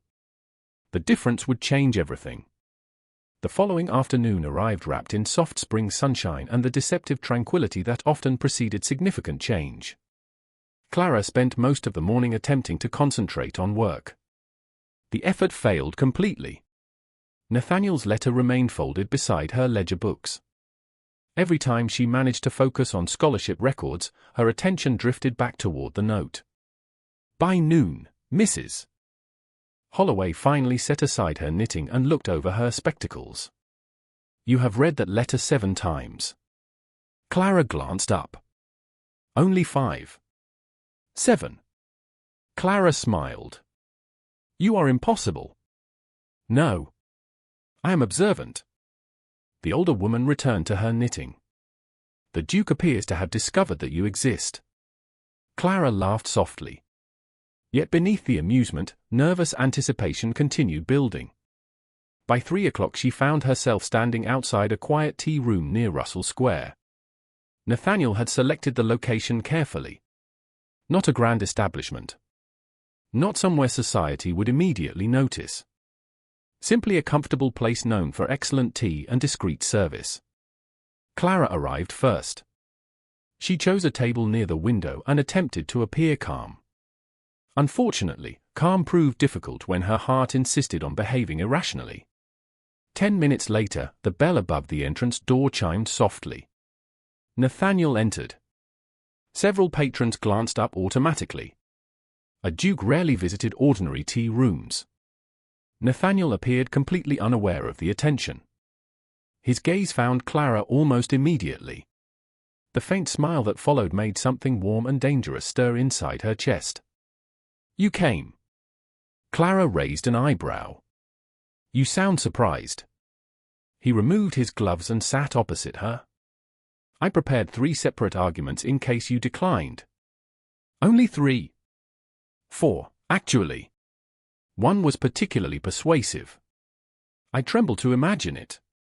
Nathaniel's smile widened. For a moment, the tension between them eased. Then the tea arrived. And with it, reality. Nathaniel waited until the server departed before leaning back slightly. Mrs. Morton betrayed you. Clara sighed. I suspected as much. In her defense, she appeared to feel guilty about it. That does sound like Mrs. Morton. Nathaniel studied her quietly. Why did you never tell me? Clara knew exactly what he meant. The scholarship fund. The inheritance. The countless quiet acts she had never considered noteworthy. Because it was not important. Nathaniel stared at her. Then laughed once. Not mockingly. Pure disbelief. You surrendered most of your inheritance to keep 6 girls in school. The fund was short. That is not a normal response. Clara smiled faintly. It solved the problem. You continue proving my point. She lowered her gaze to her teacup. Nathaniel. His expression softened immediately. There it is again. What? You only use my name when something matters. Clara looked away. Unfortunately, he was correct. Nathaniel's voice grew quieter. You genuinely do not understand how extraordinary that was. I do not feel extraordinary. No. He smiled gently. You simply are. The word settled between them. Warm. Dangerous. Entirely sincere. Clara suddenly found it difficult to breathe normally. Fortunately, Nathaniel chose that moment to rescue her. There is something else. Her pulse immediately accelerated. That sounds ominous. It probably is. He folded his hands. I have been asking questions. Clara closed her eyes briefly. That explains the letter. It does. Nathaniel's expression became thoughtful. Did you know that 3 former scholarship students now teach in schools funded by programs you created? Clara blinked. What? Apparently they tell everyone. I had no idea. I know. Nathaniel watched her carefully. That is becoming a recurring theme. He continued before she could respond. I spoke with Mrs. Morton. I reviewed reports. I discovered at least 12 examples of you solving problems while allowing someone else to receive credit. Clara felt vaguely horrified. Nathaniel seemed amused by her discomfort. You dislike praise. It serves very little practical purpose. And yet most people enjoy it. Clara considered that. Most people probably deserve it more. Nathaniel laughed. The sound drew curious glances from nearby tables. He did not seem to notice. There you are again. What have I done now? You assume your own contributions matter less than everyone else's. Clara opened her mouth to argue. Then stopped. Because she could not honestly deny it. Nathaniel noticed. Of course he did. Exactly. The conversation continued for nearly an hour. Not about mysteries. Not about rumors. Not even about the growing distance that had troubled them both. Instead, Nathaniel simply asked questions. About her father. About the schools. About the children she tutored. About books she enjoyed and places she hoped to visit someday. Simple questions. Yet somehow they felt more intimate than anything they had previously discussed. Because for the first time, he seemed determined to understand her. Not merely admire her. Understand her. When they finally stepped back onto the street, late afternoon sunlight painted the city in gold. The world looked unusually beautiful. Clara suspected the feeling had very little to do with the weather. They walked together through Russell Square. Families occupied the benches. Children chased pigeons across the grass. London seemed softer here. Less demanding. You are smiling. Nathaniel sounded pleased with himself.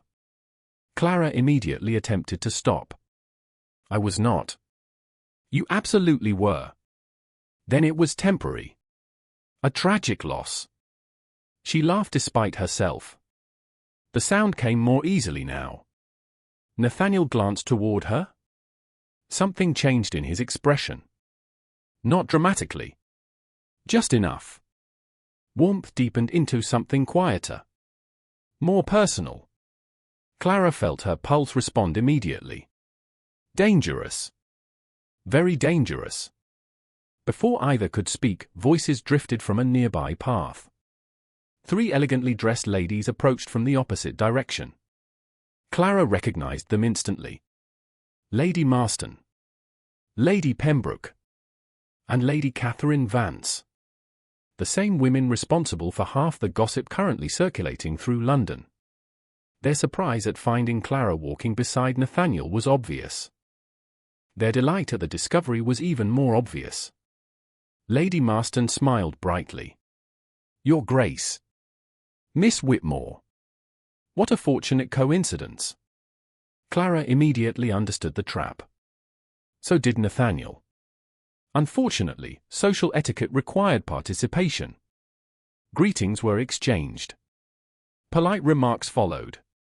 Then Lady Marston tilted her head slightly.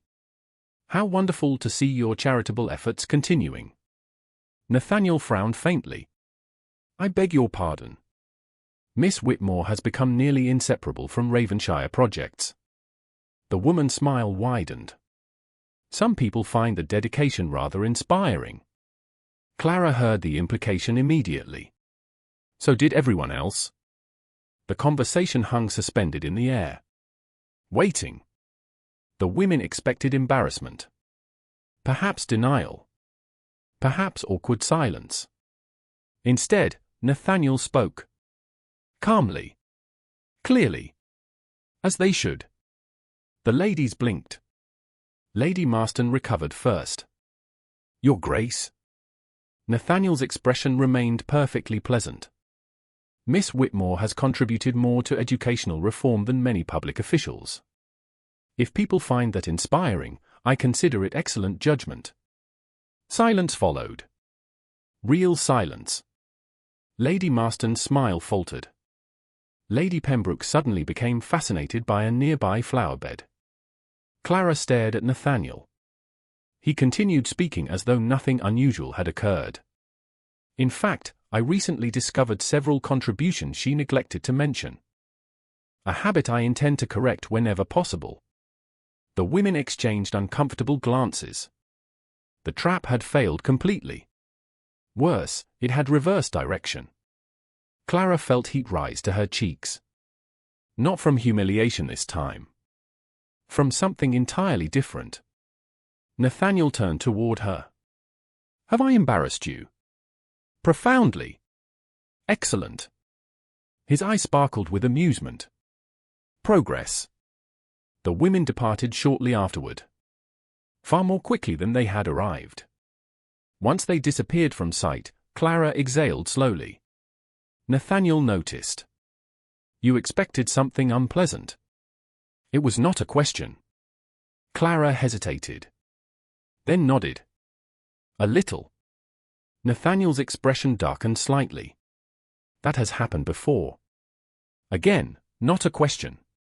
Clara looked away. The silence that followed provided its own answer.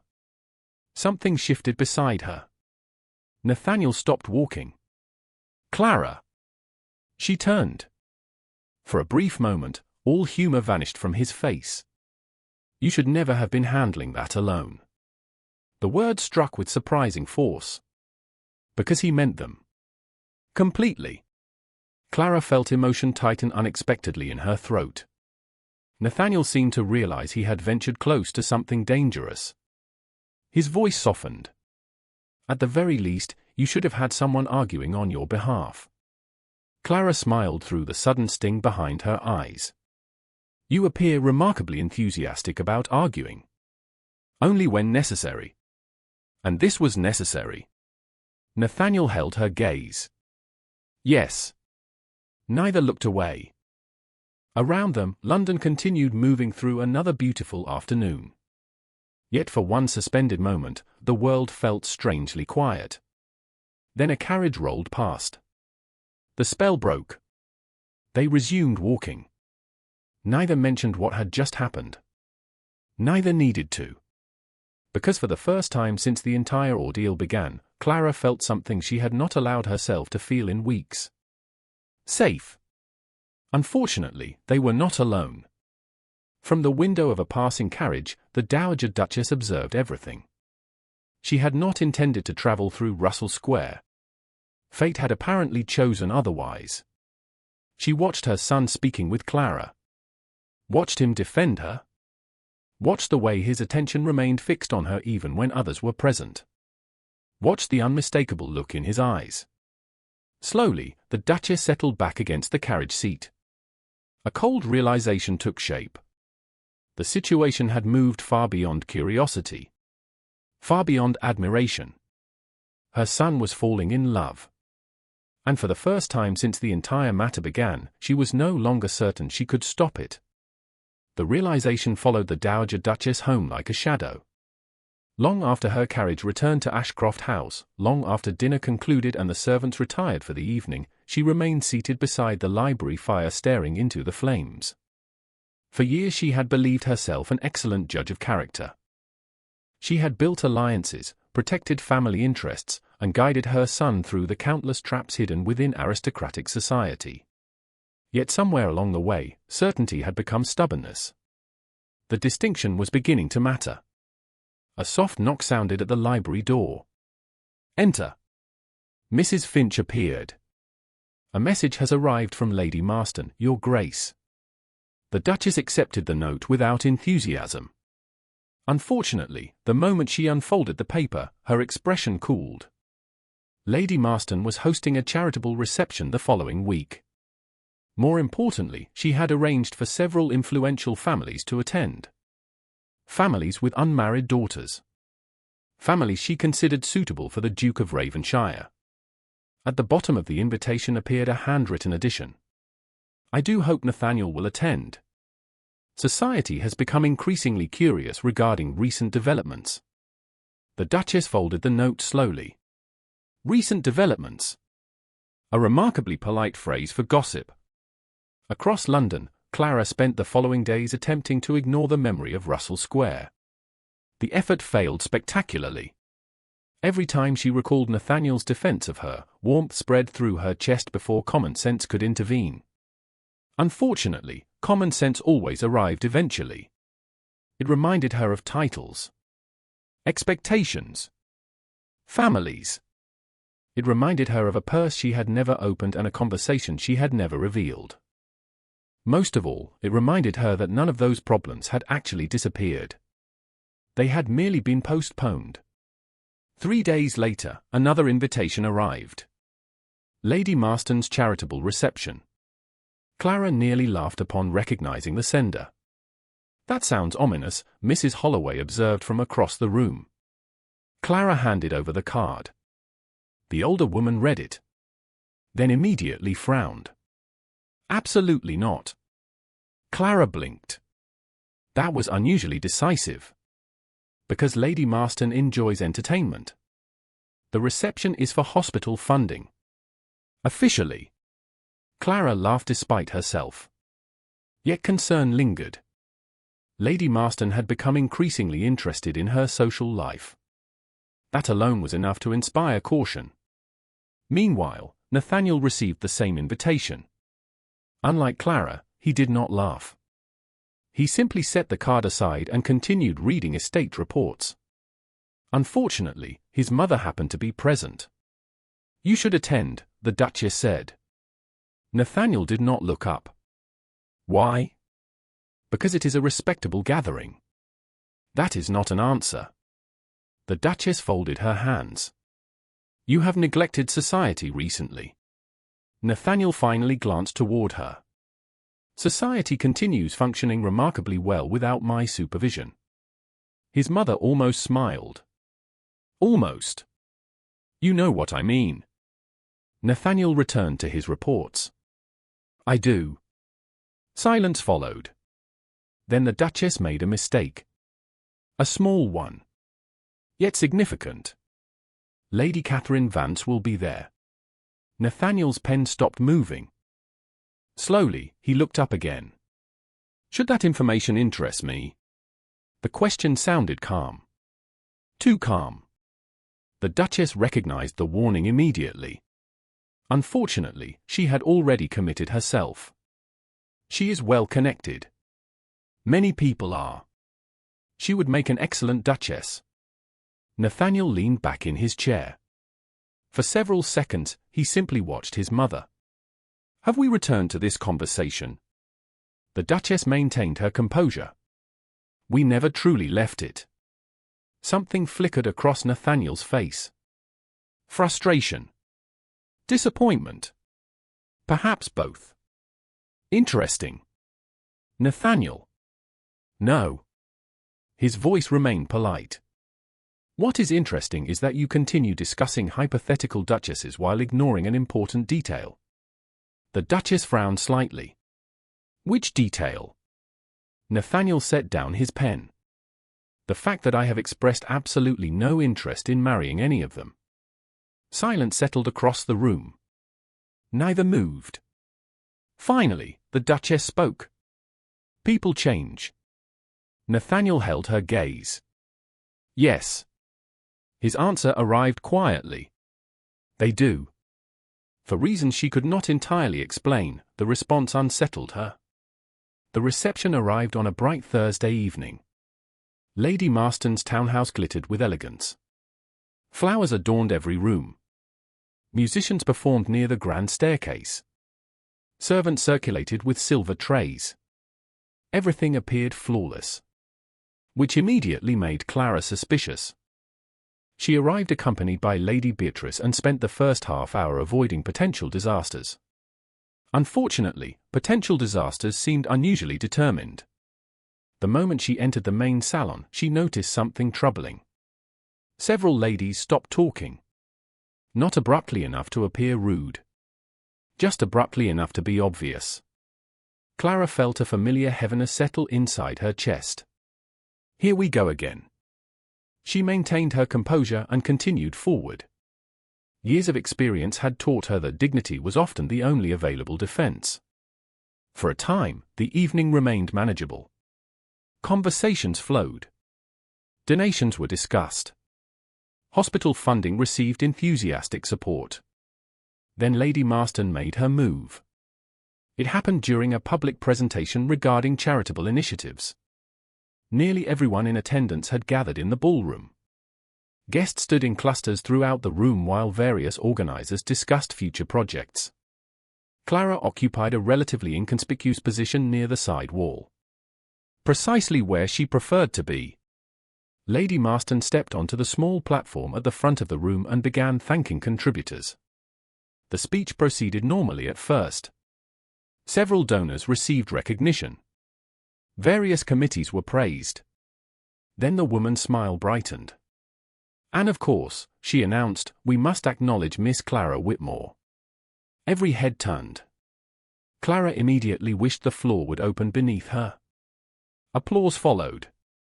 Polite. Curious. Uncomfortable. Lady Marston continued. "Miss Whitmore has become remarkably successful at attracting support from influential gentlemen." A ripple of laughter moved through the crowd. Small. Controlled. Deliberate. Clara felt the blood drain from her face. Lady Marston smiled sweetly. "Particularly one gentleman." More laughter. This time louder. The implication hung openly in the air. No longer subtle. No longer hidden. Clara stood perfectly still. For one terrible moment, humiliation threatened to overwhelm her. Not because of the joke itself. Because of the audience. Because dozens of people were watching. Waiting. Judging. Lady Marston tilted her head. "Surely you must share your secret with the rest of us." The room fell silent. Complete silence. Clara understood exactly what was happening. If she responded defensively, she would confirm the gossip. If she ignored it, she would appear embarrassed. Either way, Lady Marston won. For the briefest moment, panic flickered beneath her composure. Then something unexpected happened. A voice spoke from the back of the room. "I believe I can answer that." Every person present turned simultaneously. Nathaniel Ashcroft stood near the ballroom entrance. Tall. Calm. Impeccably dressed. His expression revealed nothing. Yet the room's atmosphere changed instantly. The Duke of Raven-shire rarely raised his voice. He never needed to. Lady Marston's smile faltered. "Your Grace." Nathaniel crossed the room with measured confidence. Each step seemed to deepen the silence. He stopped beside the platform. "You asked Miss Whitmore for her secret." Lady Marston laughed nervously. "Merely a bit of humor." "I see." Nathaniel's gaze remained steady. "Then perhaps we should answer honestly." No one moved. No one spoke. Nathaniel turned slightly, allowing his voice to carry throughout the ballroom. "Miss Whitmore attracts support because she earns it." Silence. Absolute silence. He continued. "She has spent years funding educational programs, organizing charitable initiatives, and solving problems most people never see." Several guests exchanged startled glances. Nathaniel was not finished. In fact, many projects celebrated this evening would not exist without her work. Clara felt her heart pounding. The room seemed unreal. Nathaniel looked directly at Lady Marston. As for influential gentlemen, his tone remained perfectly polite. "I imagine they support Miss Whitmore because they possess excellent judgment." A few people laughed. This time the laughter belonged to him, not Lady Marston. The difference was unmistakable. Color rose in Lady Marston's cheeks. "I never intended offense." Nathaniel smiled faintly. "Then I am relieved we have clarified the misunderstanding." The ballroom remained quiet for another heartbeat. Then applause began. Genuine applause. Not polite. Not forced. Real. Clara stood frozen as the sound spread throughout the room. People who had laughed moments earlier now looked embarrassed. Others nodded approvingly. Several ladies smiled warmly. The entire atmosphere had reversed direction. Completely. Lady Marston attempted to recover. She never quite managed it. Through it all, Nathaniel remained calm. Unshaken. Certain. His gaze found Clara across the crowded room. For a moment, neither looked away. Then he smiled. Not triumphantly. Not dramatically. Simply warmly. As though reminding her she was not alone. And for the first time since the whispers had begun, Clara believed him. Unseen by nearly everyone present, another witness stood near the ballroom doors. The Dowager Duchess had arrived only minutes earlier. She had witnessed the entire exchange. Every word. Every reaction. Every glance between her son and Clara. Slowly, a painful truth settled into place. The greatest mistake she had made was not underestimating Clara Whitmore.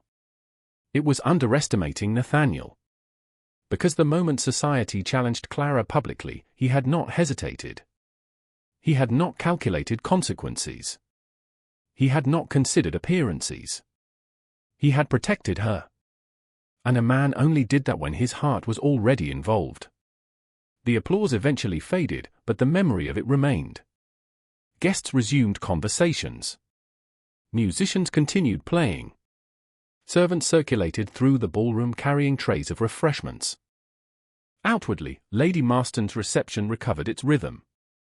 In reality, something fundamental had changed. Clara felt it in every glance that followed.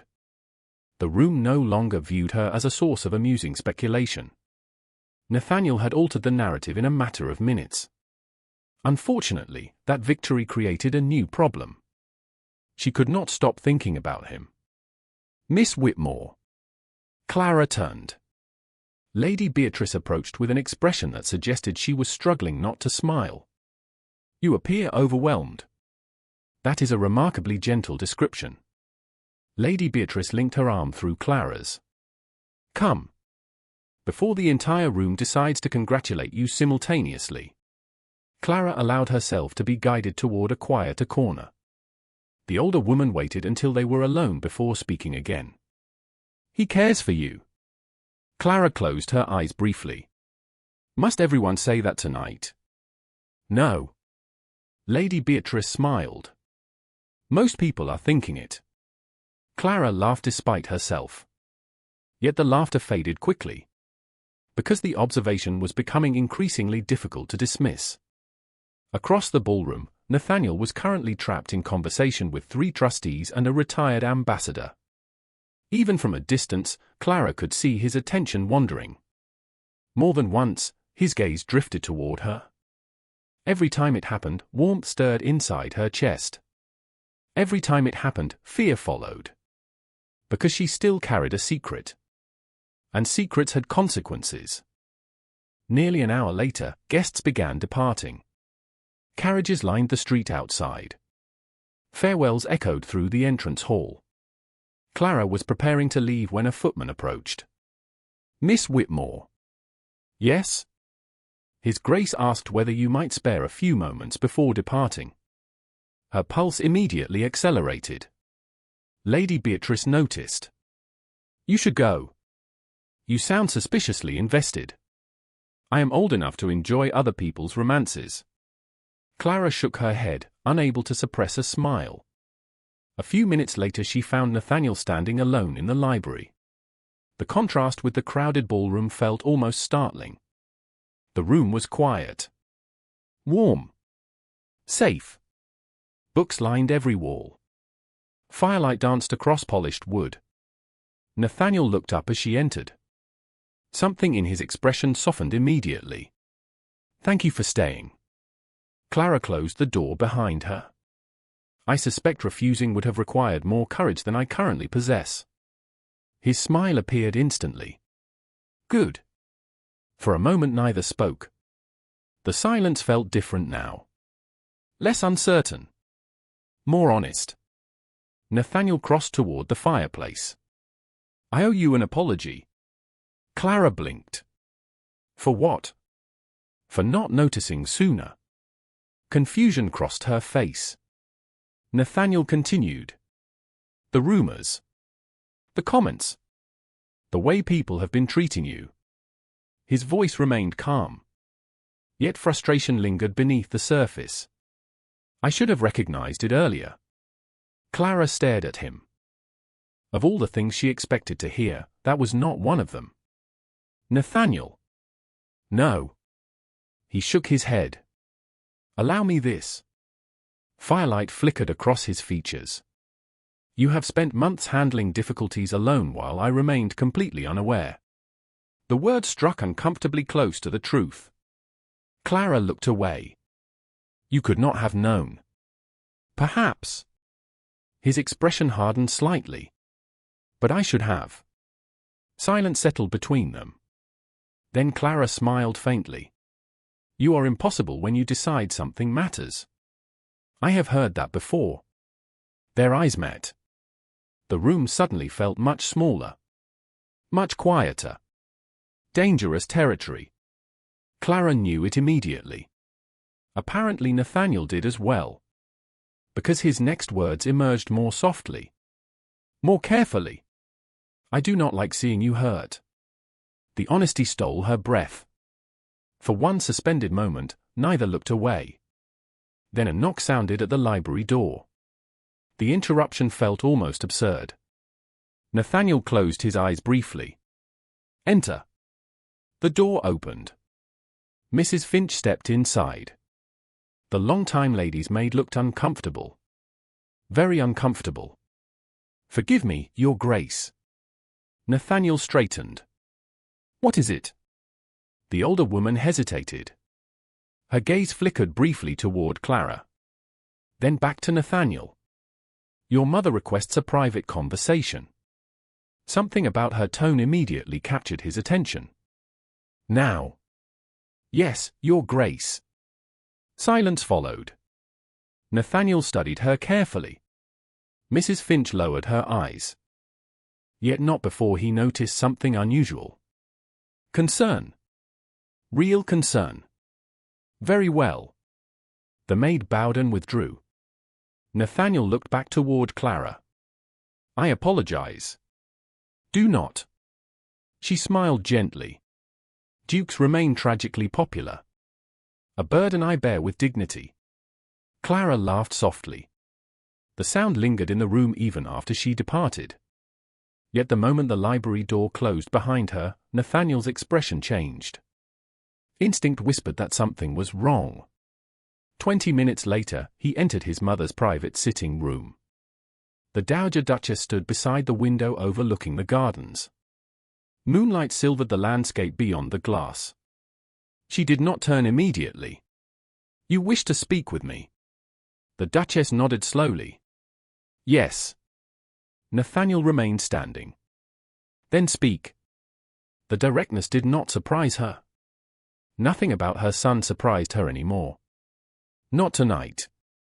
Not after what she had witnessed. Several seconds passed before she finally turned.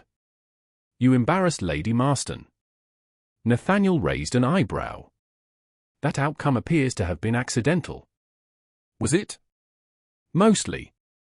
To her credit, the Duchess almost smiled. Almost. Then seriousness returned. Nathaniel. Mother. Silence. The kind that often preceded difficult truths. The Duchess folded her hands. How serious are your intentions toward Miss Whitmore? There it was. Direct. Unavoidable. Nathaniel's expression did not change. Yet something sharpened in his eyes. That is an unusual question. Answer it. He watched her carefully. Why? The Duchess hesitated. A rare occurrence. Because society is talking. Nathaniel laughed once. Softly. Without amusement. Society is always talking. This is different. No. His voice remained calm. The only difference is that now society happens to be discussing someone I care about. The words landed heavily. The Duchess felt them. So did Nathaniel. Neither pretended otherwise. You admit it, then? Nathaniel held her gaze. I have never denied it. Silence followed. Long tense. The Duchess moved toward the fireplace. You know the challenges. Yes. You know the expectations attached to your title. Yes. You know what people will say. Nathaniel's expression hardened. I no longer care. The answer arrived so simply that it startled her. Because she believed him. Completely. The Duchess looked away. For the first time in years, uncertainty weakened her confidence. You would risk criticism. Nathaniel frowned. Risk criticism. He took a step forward. Mother, Clara has endured criticism for months. The room fell silent. The words echoed between them. Nathaniel continued. Most of it because people noticed I enjoyed her company. The Duchess lowered her gaze. He noticed. Of course he noticed. She never complained. Nathaniel's voice softened slightly. Not once. The guilt she had been Nathaniel did not sleep. Long after the conversation with his mother ended, he remained alone in the library staring into a dying fire. The revelation should have answered questions. Instead, it created dozens more. A conversation. One conversation had altered everything. One conversation had turned Clara distant. Careful. Guarded. His mother had admitted as much. Yet she had not explained what was said. Not completely. Every attempt to press further had met the same response. Tomorrow. The truth would come tomorrow. Nathaniel disliked waiting. Especially when the person paying the price for that delay was Clara. Upstairs, in her private sitting room, the Dowager Duchess experienced an equally restless night. The purse sat upon a small table beside her chair. She had removed it from the desk earlier without entirely understanding why. Now it seemed impossible to ignore. The gold clasp caught the moonlight. Silent. Accusing.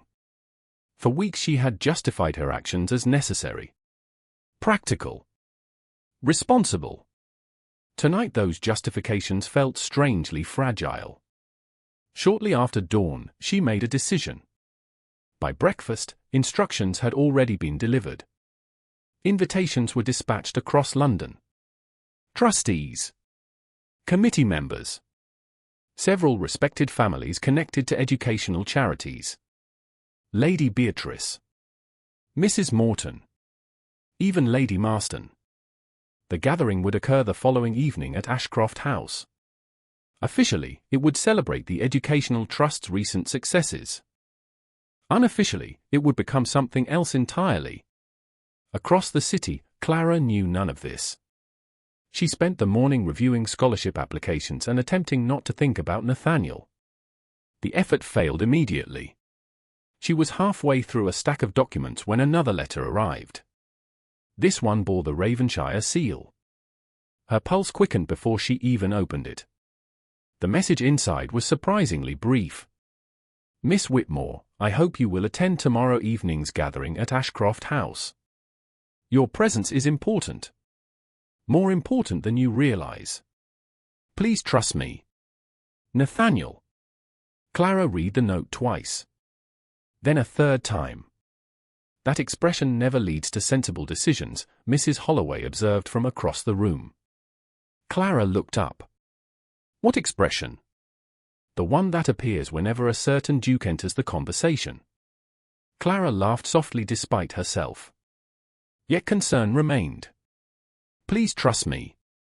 The words lingered throughout the day. By evening, curiosity had become impossible to ignore. The following night arrived beneath clear skies and warm spring air. Ashcroft House glowed with welcoming light. Carriages lined the street. Guests filled the grand reception rooms. At first glance, the gathering appeared entirely ordinary. Trustees discussed future educational projects. Philanthropists exchanged ideas. Society performed its usual rituals. Yet beneath the surface, tension quietly gathered. Clara sensed it immediately upon arrival. Nathaniel met her near the entrance hall. The moment their eyes met, relief flashed across his face. Real relief. You came. Clara smiled. That appears to be a recurring disappointment for you. His laugh was brief, warm. Then seriousness returned. Thank you. Something in his tone made her pause. Nathaniel. He hesitated. For a moment she thought he might explain. Instead, he simply offered his arm.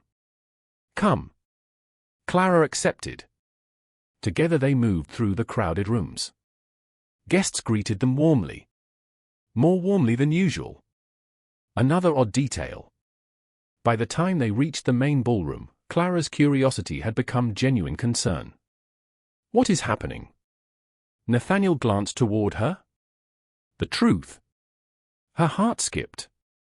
Before she could ask another question, movement near the front of the room captured everyone's attention.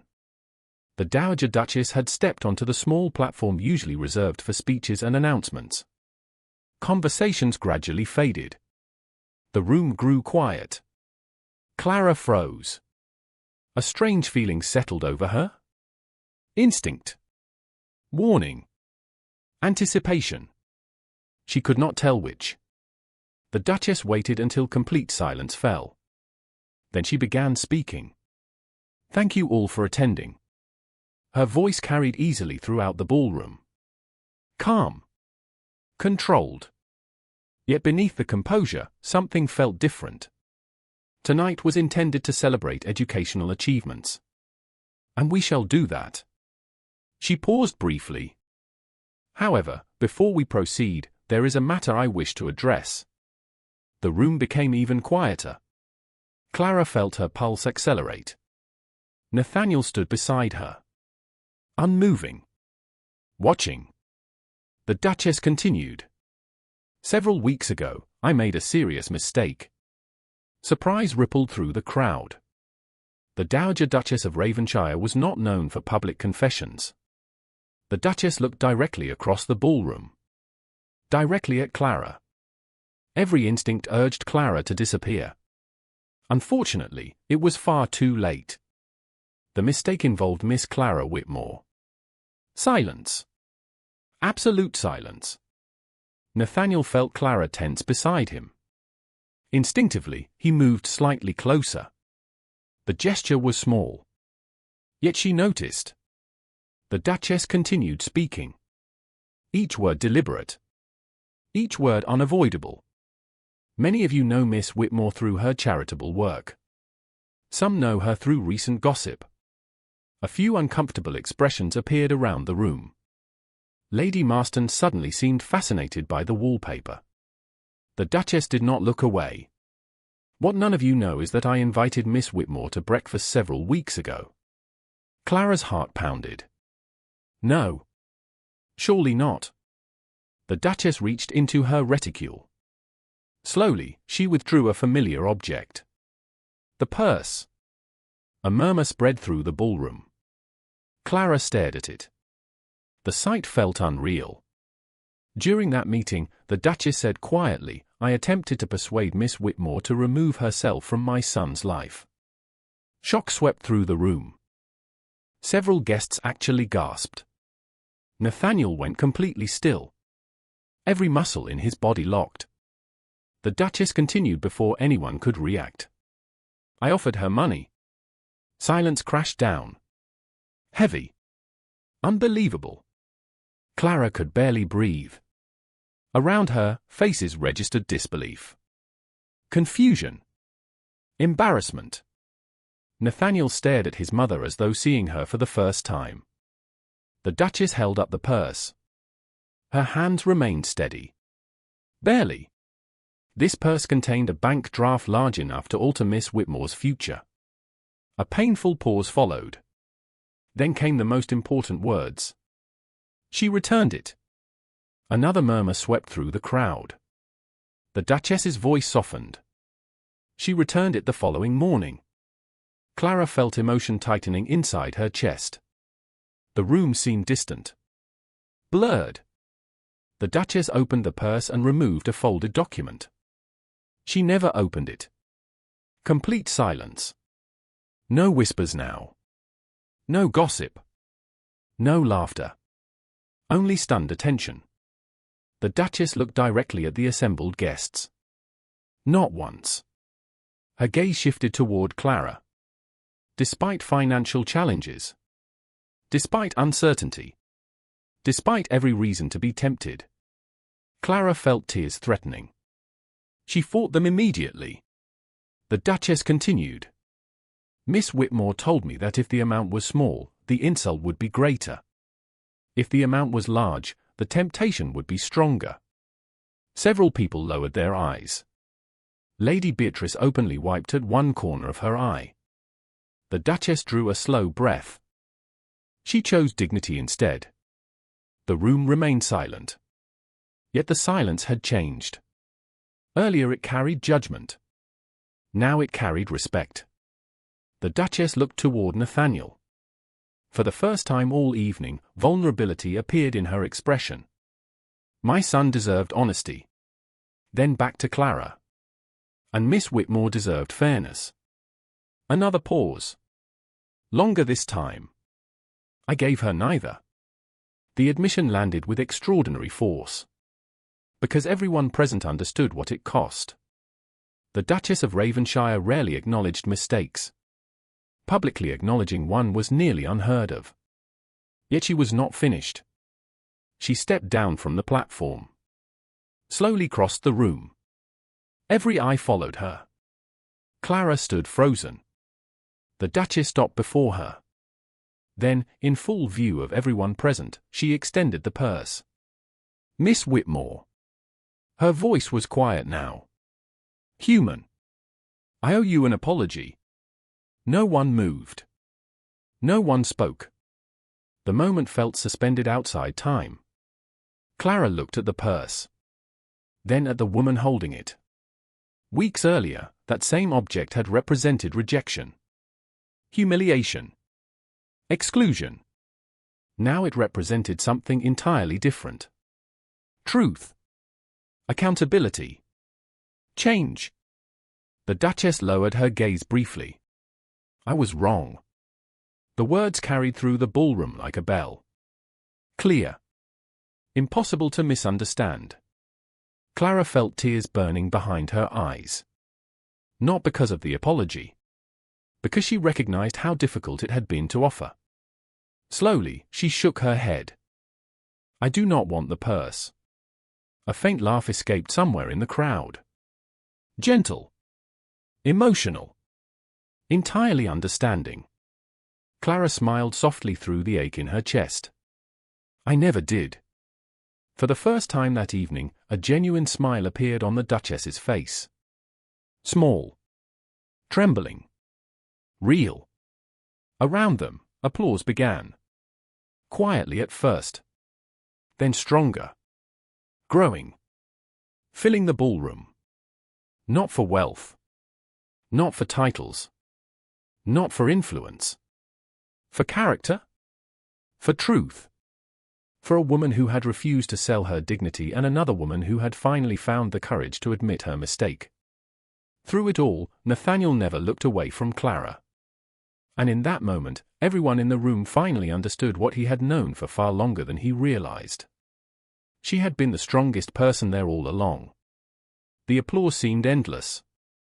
It rolled through the ballroom in waves, echoing beneath crystal chandeliers and across polished marble floors. Yet Clara barely heard it. Her attention remained fixed on the woman standing before her. The Dowager Duchess still held the purse. Still stood with unusual vulnerability visible beneath decades of aristocratic composure. The moment felt impossible. Weeks ago, this same room would have celebrated titles, wealth, and influence. Tonight, people were applauding honesty. The realization left Clara strangely emotional. Slowly, the applause softened. Conversations remained suspended. No one wanted to be the first to interrupt what had just occurred. The Duchess finally lowered the purse. Her eyes met Clara's. For the first time since their first breakfast meeting, there was no conflict between them. No test. No judgment. Only understanding. Thank you, the Duchess said quietly. Clara blinked. For what? A faint smile touched the older woman's lips. For refusing me. Several guests nearby laughed softly. The tension eased. The Duchess glanced toward Nathaniel. Something unspoken passed between mother and son. Regret. Affection. Forgiveness still in progress. Then she stepped aside. Not dramatically. Not ceremonially. Yet everyone in the room understood the significance. For weeks, Clara had stood outside a door she had never been invited to enter. Now the person who once blocked the entrance was quietly moving out of the way. Nathaniel watched the exchange without speaking. He had imagined discovering the truth many times during the past several weeks. None of those imagined conversations resembled reality. Anger should have dominated. Instead, something else occupied his thoughts. Admiration. Clara had endured everything without exposing his mother. Without seeking sympathy. Without asking anyone to rescue her. The knowledge humbled him. Lady Beatrice approached first. She embraced Clara before formal etiquette could object. My dear girl. Her eyes shone suspiciously. You have exhausted all of us emotionally. Clara laughed through lingering tears. That was not intentional. That rarely matters. Nearby guests began offering congratulations. Genuine congratulations. Not the shallow politeness of society. Something warmer. More sincere. Mrs. Morton appeared next. You remain infuriating. Clara stared at her. That hardly sounds complimentary. I know. The older woman smiled. It is intended as praise. The room gradually recovered its rhythm. Conversations resumed.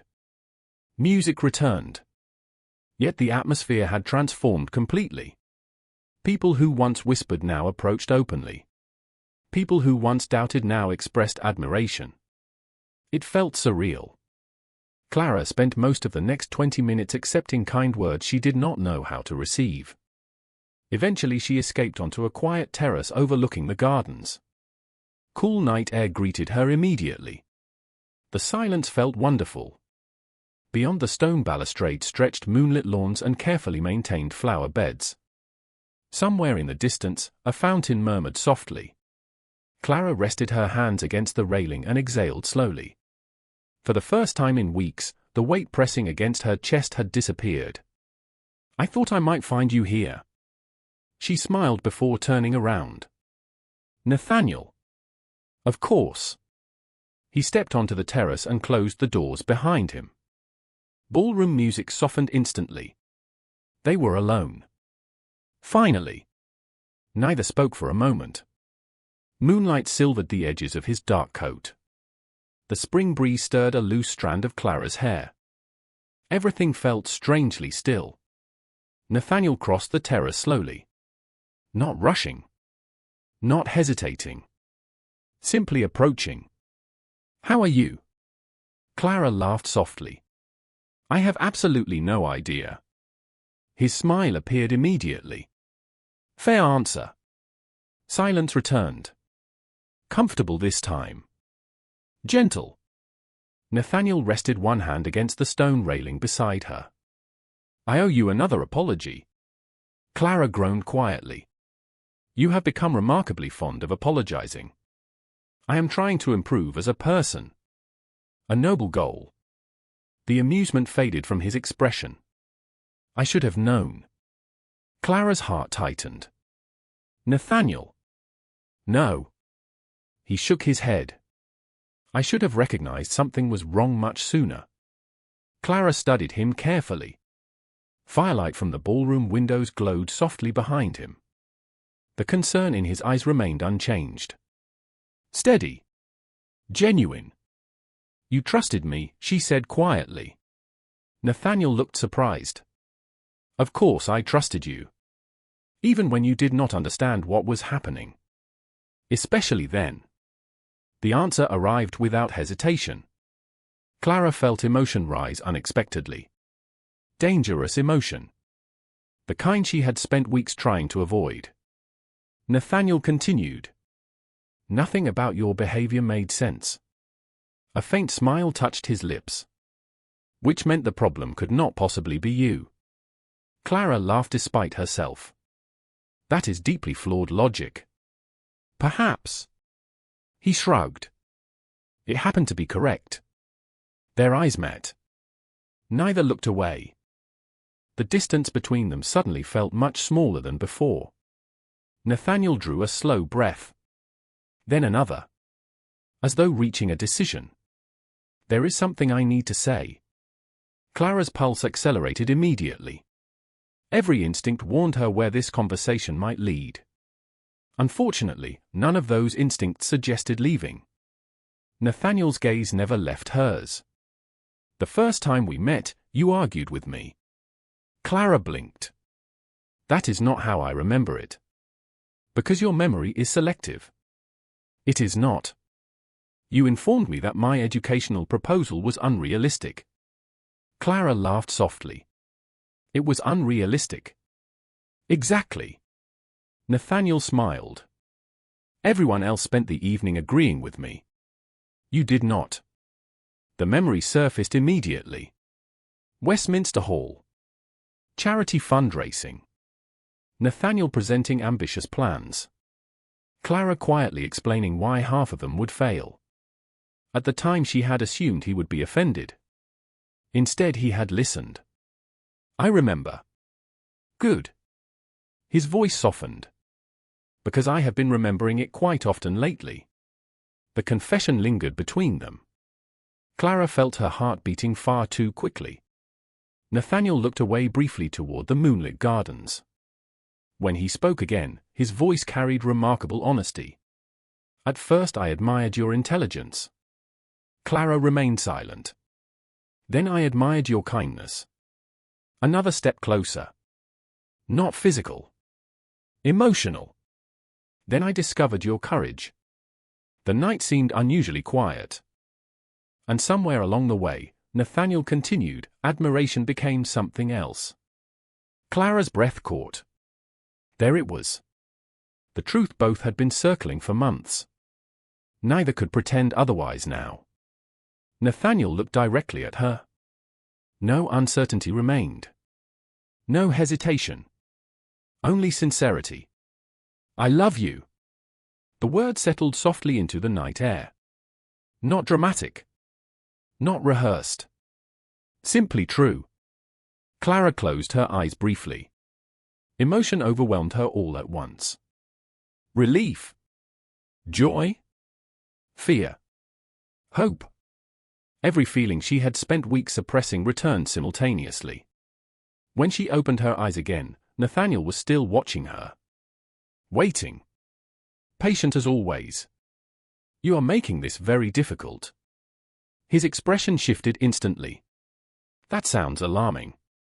Clara laughed through tears she could no longer entirely control. Nathaniel. His name emerged as little more than a whisper. Yet he understood. Of course he understood. You do not need to answer immediately. That is fortunate. Take a week if necessary. A week? 2 weeks. Clara smiled. You are nervous. Nathaniel considered that. Terrified. She laughed again. The sound echoed softly across the terrace. Then she stepped closer. The movement was small. Yet it changed everything. I love you too. For a moment, Nathaniel simply stared at her. As though the words required translation. Then relief swept across his face with such obvious force that Clara nearly laughed again. Good. Good, she repeated. That is your response. I had prepared a significantly more eloquent speech. He looked toward the sky briefly. Unfortunately, I appear to have forgotten all of it. Clara shook her head. How tragic. Truly devastating. They stood together beneath the moonlight. No longer separated by uncertainty. No longer divided by secrets. For the first time since the entire ordeal began, the future seemed possible. Behind them, unnoticed through the ballroom windows, the Dowager Duchess stood quietly observing the terrace. Mrs. Finch approached her side. "Are you all right, Your Grace?" The older woman watched her son and Clara for several moments before answering. "Yes." Her voice carried surprising peace. "I believe I finally am." Mrs. Finch followed her gaze and smiled softly. "They look happy." The Duchess nodded. "They do." Then, after a pause, "And they deserve to be." Inside the ballroom, guests continued celebrating educational achievements. Outside, beneath the spring stars, something far more important had already been decided. The woman once asked to leave had become the person Nathaniel Ashcroft could no longer imagine living without. And this time, there was no one left standing in her way. Spring arrived fully in London before Nathaniel Ashcroft officially announced his engagement. The city seemed determined to celebrate alongside them. Gardens burst into colour. Parks filled with families and afternoon strollers. Carriages rolled through sunlit streets beneath skies far kinder than England usually offered. For Clara Whitmore, the transformation felt almost symbolic. Only a few months earlier, every social event carried uncertainty. Every invitation carried risk. Every whisper felt like a warning. Now, when she entered a room, people greeted her with warmth rather than speculation. Respect rather than curiosity. The change remained difficult to comprehend. One morning in late May, Clara stood beside the window of her townhouse reviewing correspondence when a familiar carriage stopped outside. She smiled before the footman even knocked. Mrs. Holloway noticed immediately. That expression again. Clara looked over her shoulder. "What expression?" "The one that appears whenever the future Duke of your household arrives." Clara laughed softly. "He is not the future Duke of my household." "Details." The older woman returned to her knitting. "You should probably marry him before he invents another reason to visit every day." Moments later, Nathaniel entered the sitting room carrying a stack of papers. Clara immediately narrowed her eyes. "That is not a social visit." "I have no idea what you mean." "You are carrying documents." "I carry documents constantly." "Exactly." Nathaniel smiled as he crossed the room. The sight still affected her more than she cared to admit. Some things apparently never changed. He placed the papers on the desk. "Educational expansion plans." Clara groaned dramatically. "You brought work." "I brought opportunity." "That sounds suspiciously similar." Nathaniel laughed. Then his expression softened. "Actually, I came for another reason." Clara's heart betrayed her immediately. "Even now? Even after everything?" "Oh." Nathaniel reached into his coat pocket and withdrew a folded sheet of parchment. "The trustees approved the proposal." Confusion crossed her face. "Which proposal?" His smile widened. "The Clara Whitmore Scholarship Fund." Clara froze. Completely. "The what?" Nathaniel appeared far too pleased with himself. "A permanent educational fund dedicated to supporting girls from modest backgrounds." Clara stared at him. "You named it after me." "We named it after you." "Nathaniel." "The trustees insisted." "You manipulated the trustees." "Only slightly." Clara laughed despite herself. The sound filled the room. Warm. Bright. Genuine. Several months ago she would have protested endlessly. Now she understood something important. Sometimes accepting appreciation honored the people offering it. Nathaniel watched her quietly. "You deserve it." Clara felt emotion stir unexpectedly. The scholarship fund. The recognition. The respect. None of it mattered as much as the simple fact that someone had seen her clearly and chosen to stay. That realization remained the greatest gift of all. The engagement announcement followed 2 weeks later. Society responded exactly as society always did. With enthusiasm, speculation, and a remarkable inability to mind its own business. Yet something amusing happened. Many of the same people who once doubted Clara now rushed to congratulate her. Lady Marston became particularly enthusiastic. Clara found this deeply entertaining. During one reception, the woman approached wearing an expression of determined friendliness. "My dear Miss Whitmore." Clara smiled politely. "Lady Marston. I simply knew everything would work out beautifully." Clara nearly laughed. Fortunately, years of social practice prevented disaster. Nearby, Nathaniel overheard the exchange and immediately excused himself before his amusement became visible. Later that evening, he confessed the entire situation was one of the most entertaining experiences of his life. Wedding preparations consumed much of the summer. Not because Clara desired extravagance. Quite the opposite. Left to her own devices, she would have organized a simple ceremony attended by close friends and a handful of family members. Unfortunately, marrying the Duke of Raven-shire complicated simplicity.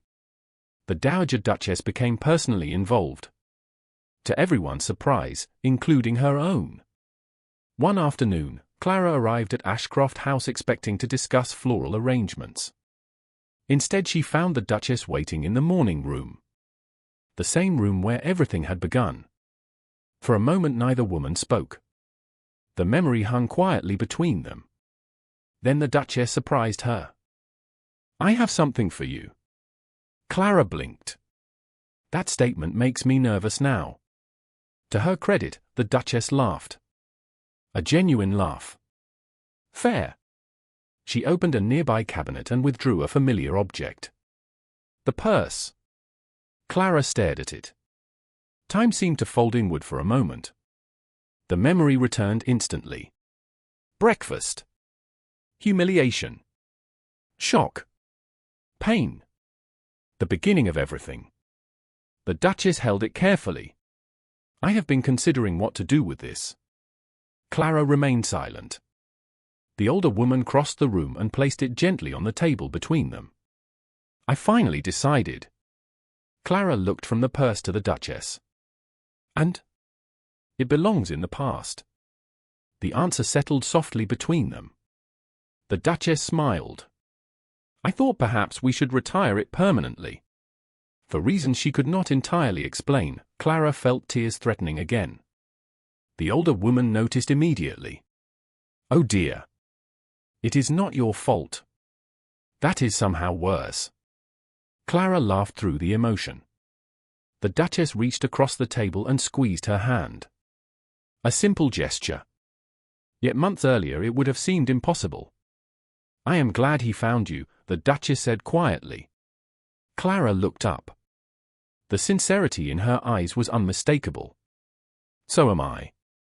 The wedding took place in early autumn beneath clear skies and golden leaves. Guests filled the small chapel on the Raven-shire estate. Friends travelled from across England. Educational trustees occupied an entire section of pews. Mrs. Morton openly cried before the ceremony even began. Lady Beatrice was not far behind. Mrs. Holloway informed everyone that she had predicted the outcome months ago and deserved recognition for her efforts. Nathaniel claimed this was entirely believable. The chapel overflowed with warmth. Not because of titles. Not because of wealth. Because everyone present understood the journey that had brought them there. When Clara entered the chapel, sunlight streamed through stained glass windows and painted soft colors across the stone floor. Nathaniel stood waiting near the altar. The moment he saw her, every other detail seemed to disappear. Years later, people would remember the ceremony differently. Some would recall the flowers. Others the music. A few would remember the guest list. Yet everyone remembered the way the Duke looked at his bride.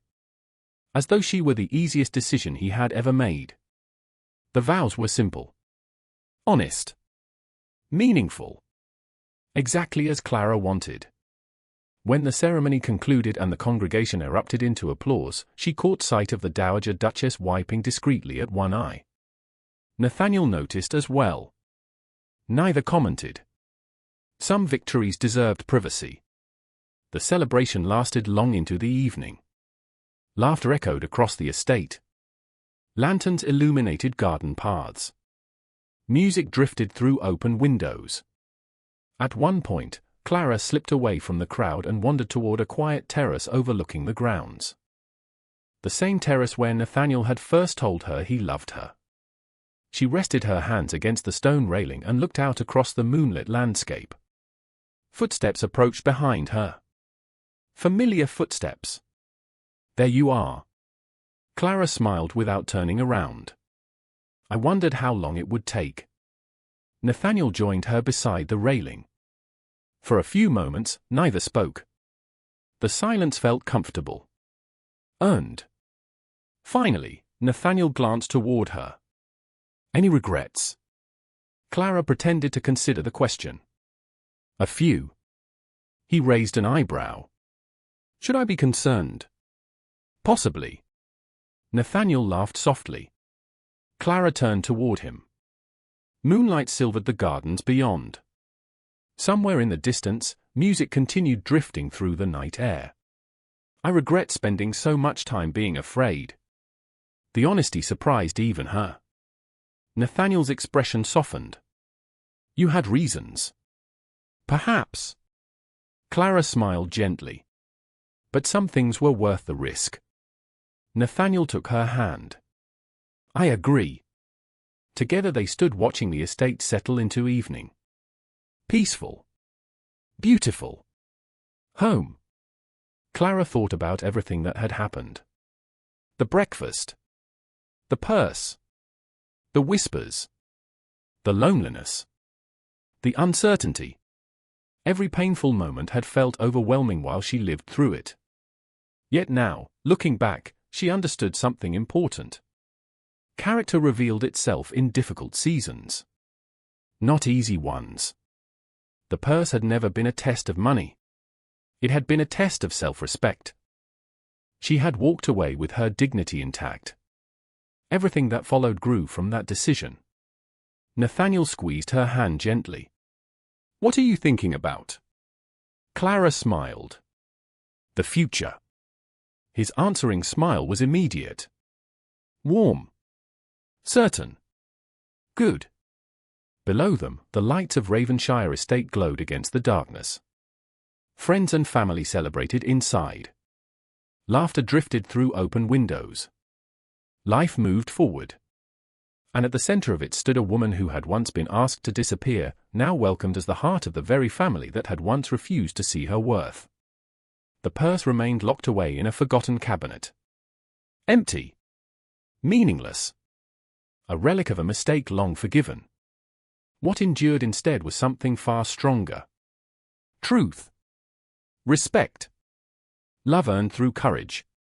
And a future built not on status or approval, but on two people who had chosen each other despite every reason not to. Under the autumn stars, surrounded by the life they would build together, Clara and Nathaniel looked toward tomorrow.